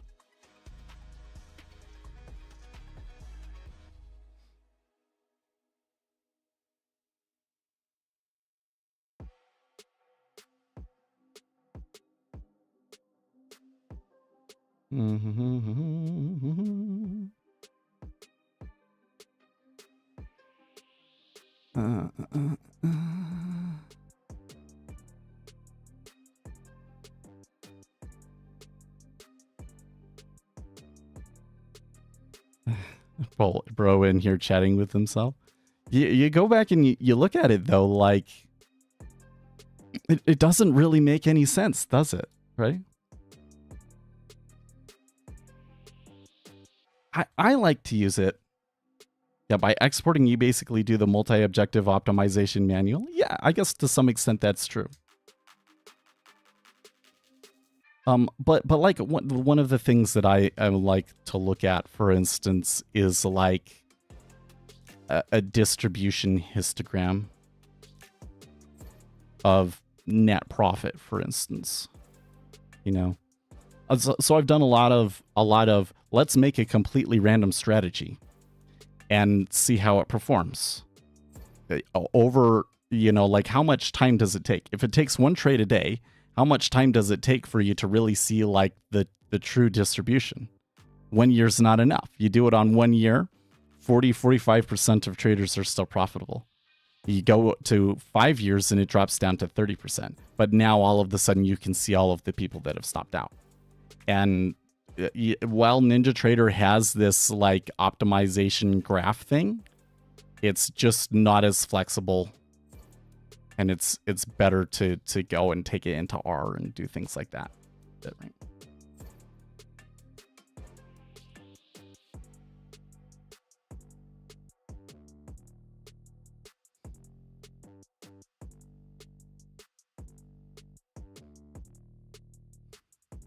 And I guess there's another. Yeah, I see the distribution graph will help you for. Are you doing permutations? Well, no, I'm not sure I understand what you mean by that. I guess another thing that I have to say, Frederick, is that I am of the opinion that the kind of strategy that you can actually create with the NinjaTrader strategy analyzer is not going to be long-term profitable. Basically, if you're taking, because what this does is you can trade a single instrument. I can pick an intraday data series, and then I can add all of these indicators and stuff that are based primarily on price. If I try and do the stuff that I have found, there's actual real inefficiencies in the market that might be useful to you, like order flow, then the NinjaTrader back tester falls apart. And that's why I've created all of my indicators at speculatorseth.com. These are all tools that I created for myself so that I could do that kind of back testing, right? And you want to get into a place where you're back testing with order flow and you're back testing with multiple instruments. Then maybe you have something that you can actually do something with, right?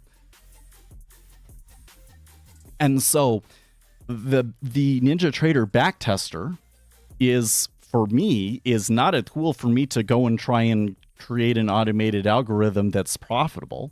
It's a tool for me to investigate how the market actually behaves. So I'm going to set up a strategy that it's probably not profitable, but I'm going to set up a strategy that allows me to see a certain perceived market behavior, to see if that market behavior actually happens or not, and not necessarily to make like a profitable strategy, right? That's why being able to come in and see like a distribution of things, like whether it's net profit or I also really like to look at adverse and favorable excursion, right? Like the big one is, can you find me a strategy that using only price data minimizes adverse excursion? Because I've never been able to do that. That kind of seems to be like the like with the one use case you can come in and like, if you could do that, if you had this price indicator that minimized adverse excursion, that would be the ticket, you know. But I'm not sure it exists. Can't find it.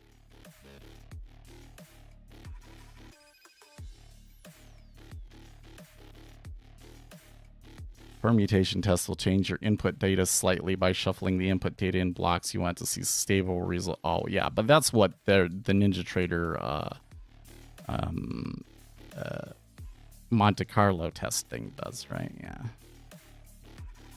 For that, when you do the Monte Carlo test, you want the range of them to be relatively small to say, okay, that's the way that your strategy performed is pretty likely to be the way that it would perform in the future. Versus, because if like all of your profits are based on one really lucky trade and then everything gets shifted, then that one really lucky trade doesn't exist anymore and your profit changes completely, then you know that it was just luck.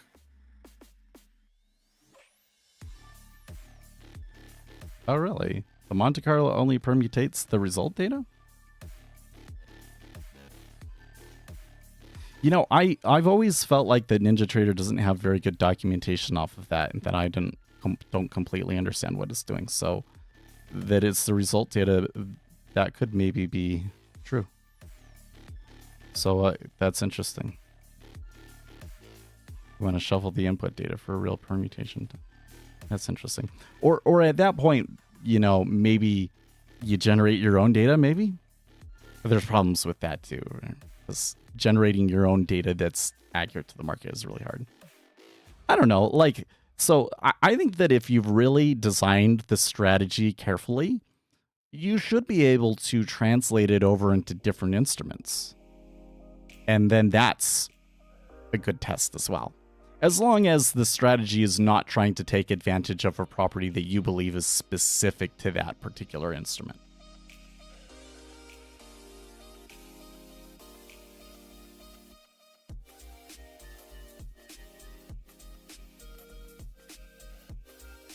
I've definitely found interesting things like that, because basically I've created these strategies that are basically like, okay, do you want to trade the trend or the mean reversion, right? And then you can go and you can look at different instruments and you can see how trendy or mean reversion-y are they. What is the actual nature of the trends and mean reversion, right? That's the sort of things that I think that the backtesters are really good at. Well, you could basically test on ES versus MES. Oh, okay. Theoretically, they should be the same, but in practice, they're probably slightly different. Huh? Yeah.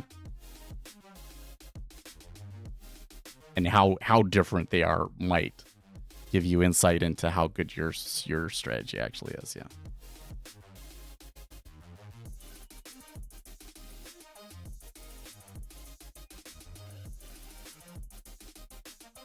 So it's funny you guys were talking about Tilt, that like he's arguing with himself, but like when I go back and I read the comments, they seem so nonsensical now. Like it only actually makes sense when Seth uses them to talk about something about the markets that might be interesting. But again, when you try and put it together into like some coherent bit of thought, it doesn't make any sense, because really all he's doing is contradicting me.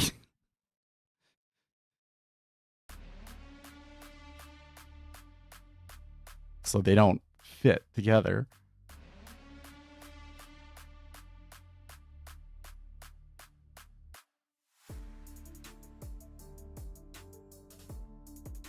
NinjaTrader does not support permutation of input data. By default, you can, however, a function that shuffles your input data by blocks of 5 or 10 on each. But we could do it though. No, I think we could create that for you, Victor. Or sorry, Frederick. Here's how I would do it. So if I make a new chart here, I have to remember which type of object it is. So if I do ZN here, right, and I say what type of bar is it? Okay, we want to go to 1 minute bars, right? Well, there's Heikin-Ishii bars. Okay, if you go into the backtester and you start using Heikin-Ishii bars, you can cheat the back. You can literally cheat the backtester. Why is that? Because Heikin-Ishii bars change what the open, high, low, close are. So what we could do is we could make a bar type that inherits from minute, so that everything works exactly the same way as a minute candlestick should, but we shift the open, high, low, close values using a random number generator that we can set the range of, right? And then you could do that. Now, I don't know how you would do multiple permutations, because I don't think that in here, if I come into the strategy analyzer, you see how, like, Frederick, he asks a real question and I actually have to think, and, you know, we're going into things that I haven't thought about before, and it's interesting, right? SMA crossover type. If I come into like Heikin-Ishii, oh yeah, and I have to change this to an optimization, because isn't there a place in optimization where you can like optimize the data series? Optimize data series.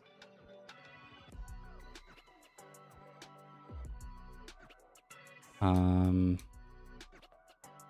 but then when you do that, there should be like a place where I get to set now what that's gonna mean, right?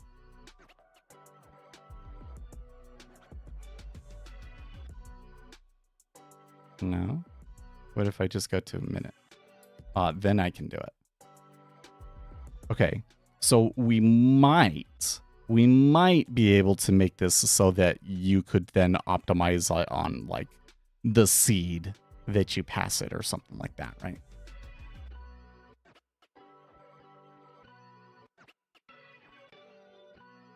Oh, I see your point, but that would be like programming my close of 1 equals my close of 1 times a random factor. Yeah. Well, I think it would be my close of 1 plus a random factor, with my random factor being a random number between, you know, a range between like -5 and 5 or something like that, right?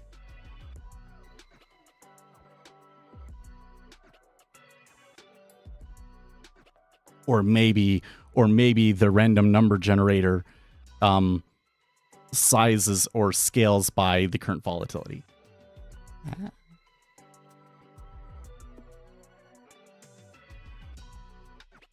Okay, that would be limited to high-low, open-close shuffling and not a bar shuffling. What would be a difference with a bar shuffling? You explain that. Are you going to go check on something real quick, okay?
That took longer than I thought it would.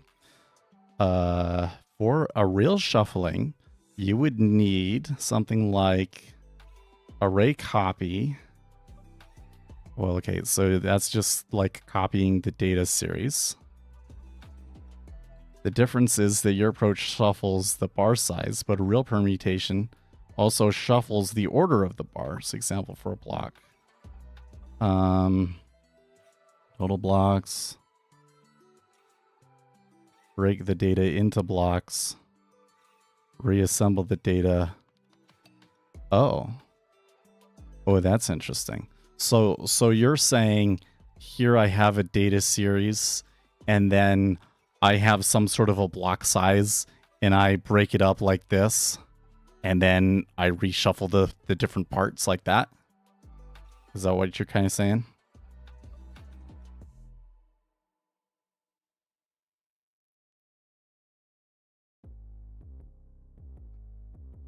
Okay. So I think I know how we could do this, because the issue with the using the bar type is that, you know, like, the strategy runs on a bar by bar basis, and the bar type runs on a bar by bar basis. So how do you shuffle the bars as it's running? You can't do that. You have to load all of the data first and then reshuffle it, right? So what we would actually need to have instead, but I think we could still do it in the bar. What we could do is we could have something that's like, well, probably the easiest way to do this would be make a bar type, or frankly, maybe even a connection that just loads like cached data, right? I just load. So I have the bar type. When I use that bar type, I load cached data into, because basically I have to have a data structure that has all of the data in it at the very beginning, right?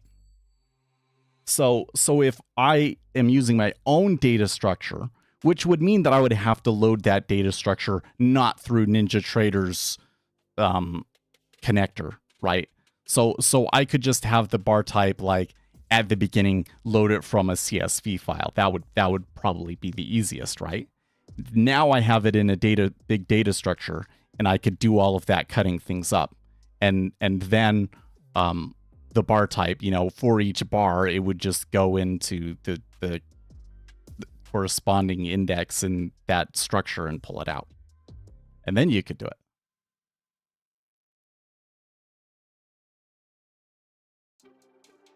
Yeah, you can permute in state equals state.data, kind of, because the things still happen. So let's come in and look at this, how the bar, because that's different methods in the bar types, right? Bar type. Aikanishi bar type. Get initial look back days. That's interesting. Get percent on data point. Right. So there's where you kind of get the issue. So, like, I don't think that you can change it where, you know, the stuff that it does on a bar by bar basis happens on data point. So, and I don't think that it gets, like, when data loaded happens, that stuff still comes. You can't control how that part comes. So what you'd have to do instead is, yeah, in the state, you would basically, you'd have to load the data some other way. Or, well, okay. So one thing that you could do, but I don't think that this would work, but I'm just kind of trying to explain a little bit about, like, how it works so you can understand where the problems would be, right? Is I could have something that, like, it draws all of the bars correctly first, and then when it's all done, then it goes back and it changes the historical bars. That you can do that, right? But when you do that, it won't run the on bar update for that strategy and that indicator again. So that wouldn't work. So I do think that it would probably do the CSV thing. But the only reason you would do the CSV thing would be so that when you did get the on data loaded, you could import all of the data. Then that R type could do all of those things that you want it to do, right? It's just an issue of giving it the data at the very beginning, which NinjaTrader won't do. So loading it from a CSV file is a solution for getting all of the data at the beginning. Does that make sense? Or rather, was my explanation of that clear?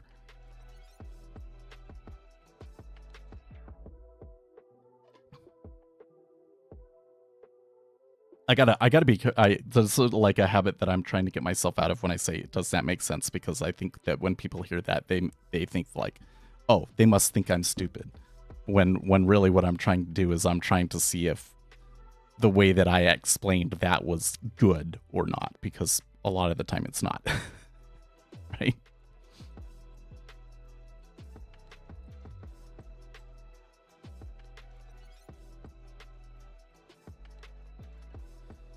But I find that interesting that you're interested in the permutation tests. It's not really, I don't know, it's not something that I've ever really thought a whole lot about. I'm not sure how NinjaTrader would import that data from a CSV file. Oh, it's super easy. Because you just have to have a name of a file, and you just use C# tools like file input to input and parse the CSV. It's really easy. The actual like grab data from a CSV file is really simple. It's some of the other stuff, like having to deal with the data after that gets complicated. You know, like for my indicators, because that part of what they do is they save order flow data to disk and then it loads them back up later. But like dealing with, okay, but what about when I'm not open? Can I still kind of complete the parts that I don't have with tick replay data? And what do I do when it's running live versus when it's loading historically versus, you know, like there's all these edge cases. That gets super complicated. I am currently stuck at overfitting my strategy, but it helps to opt. Oh, right. Because essentially we're saying that we have some parameters that we believe that we need to do some sort of an optimization on, and we're trying to find a way to do that optimization in a way that does not create overfitting. Right. But I guess what I'm trying to say is that I think that the better way to go about it is to just not have something with a lot of parameters that you really have to optimize in the first place. But that's maybe not scalable. That's maybe not scalable. Like if I want to incorporate machine learning into my strategy, then you would have to have that kind of stuff, wouldn't you?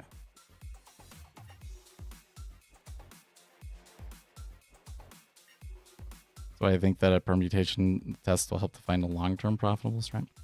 Yeah, but I guess there's this kind of question that's like, okay, we cannot seem to find a strategy using only a single 1 minute time price series that is profitable over a 5-year time period. Or, you know, that matches, like if you do an optimization over a year and then you run it over the 5 years, that doesn't last, right? And so maybe that isn't that it doesn't exist or that there's not a set of parameters that's correct. It's that we can't find them because we're always over-optimizing.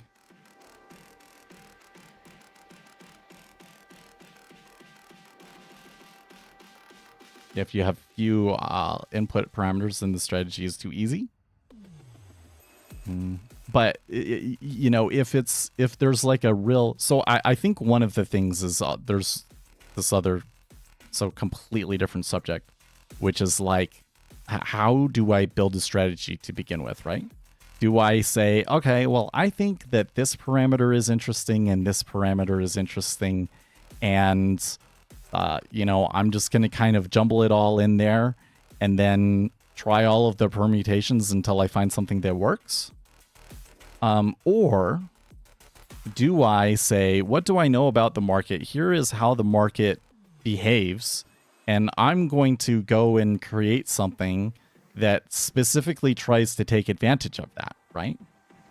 And while the former is not unworkable, it's a lot better if you have the latter, right? Which is I'm trying to take advantage of something specific, so I kind of know what the parameters are supposed to be, or I have ways of finding out what the parameters should be, and I know that that's not over optimizing it. Yeah.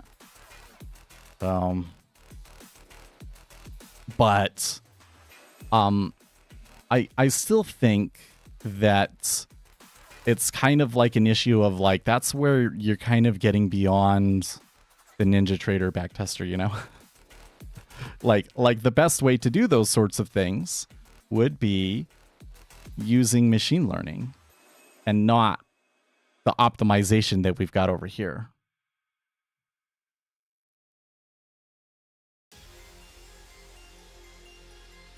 So then you're getting into stuff like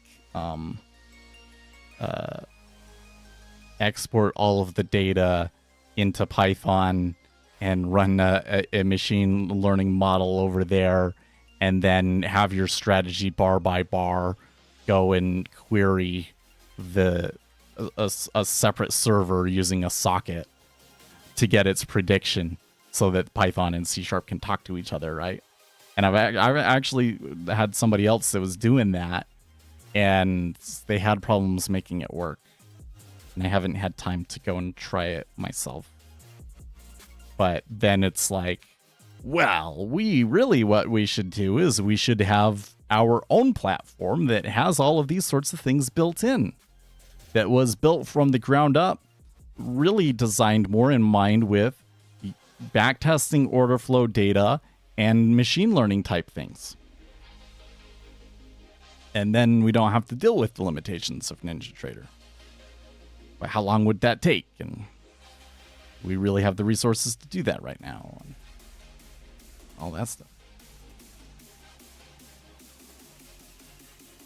Machine learning is the thing you can build MySQL to track your results and dynamically find the best. Oh, why didn't I think of that? So there's this whole thing that's like, okay, I have 5 different strategies. Which one is performing best right now? And then switch between them, right? But it's like, but how do you switch between them when you're not taking the trades? You don't have access to that information. So what you would have to do is you would have to tell it to take all trades, but in a different account or something like that, and save the results, and then based on those results do something. And in order to do that, you would have to track that information in an external way. You might not even necessarily need to go to MySQL. You might just track the results of a theoretical trade. Yeah, I don't know. Probably still some limitations with NinjaTrader, because what you could do is you could say, okay, here's a strategy, export all of the results. Here's a strategy, export all of the results. And then once you have all of those, then go and do another, then run the strategy that switches between them.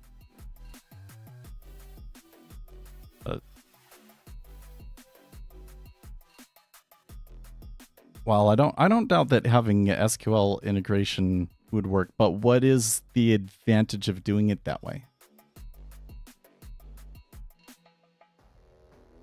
Yeah, the AI generate backtest type is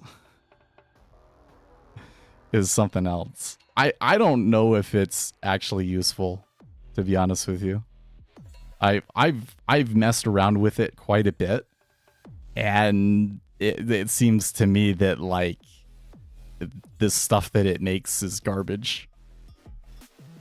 I haven't gotten it to actually, I thought, oh, okay, so I have these indicators that I have reason to believe that there's some edge in them. And maybe I'm just not like combining them together correctly. So maybe I can use the AI generate to generate a strategy that works that way. And when I do that, the strategies that it generates and optimizes out end up being nonsense. They're like, take a trade when this indicator equals 5, when that's not an indicator that like is an oscillator. It's like, okay. The advantage is to track your risk management, but why SQL?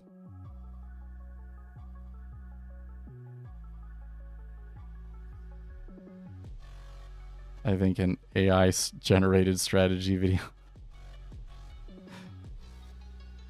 I think so like using an LLM to generate a strategy, it seems to me that they're really terrible at it.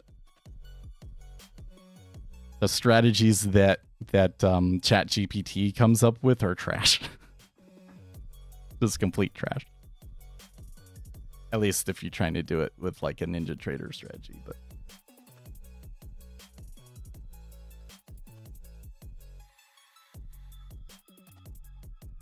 so you're just confident when using it. Yeah, I get you.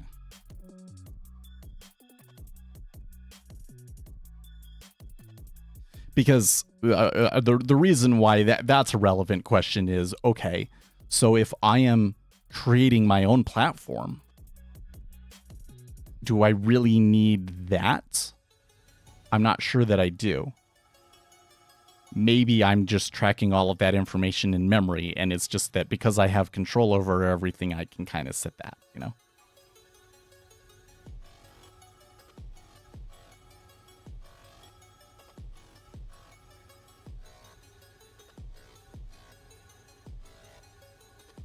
On the split side, Ninja Trader has some sort of database way of it handling its data.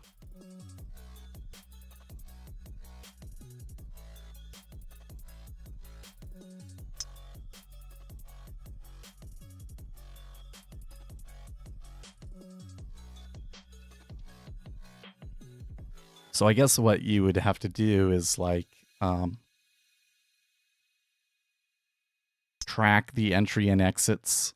So I guess the only thing is that if you wanted to do things like, get out at a certain stop or target, you'd have to program those directly instead of being able to just use set stop loss and everything, right?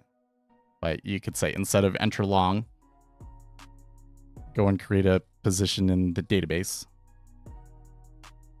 Hold on, I hear a kid. Actually, it's time for me to get going.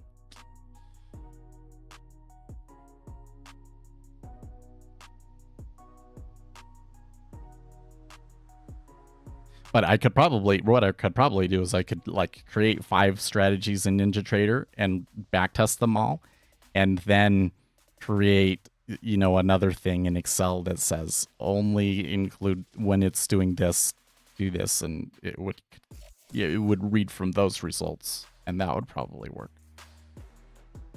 Or get the job done.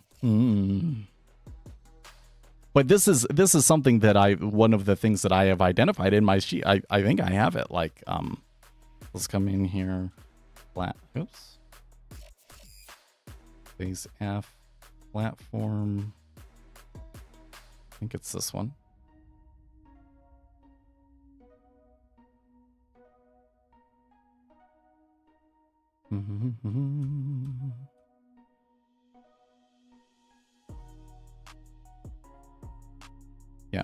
one strategy, multiple accounts, so you can switch strategies based on performance. There you go.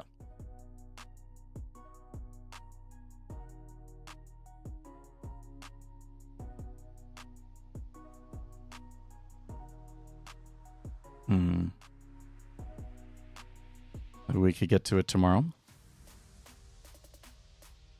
The question is just, I guess, at this point, what I'm kind of asking is it really worth doing all of this stuff in NinjaTrader?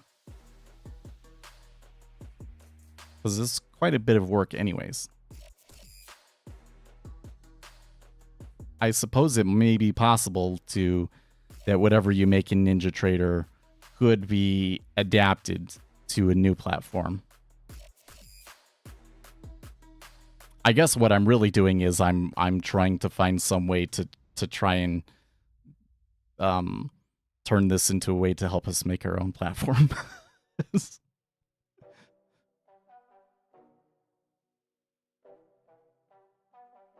At the end of the day, I really feel like that I could make a good platform and that there would be really good money in it. Probably more money than the trading itself.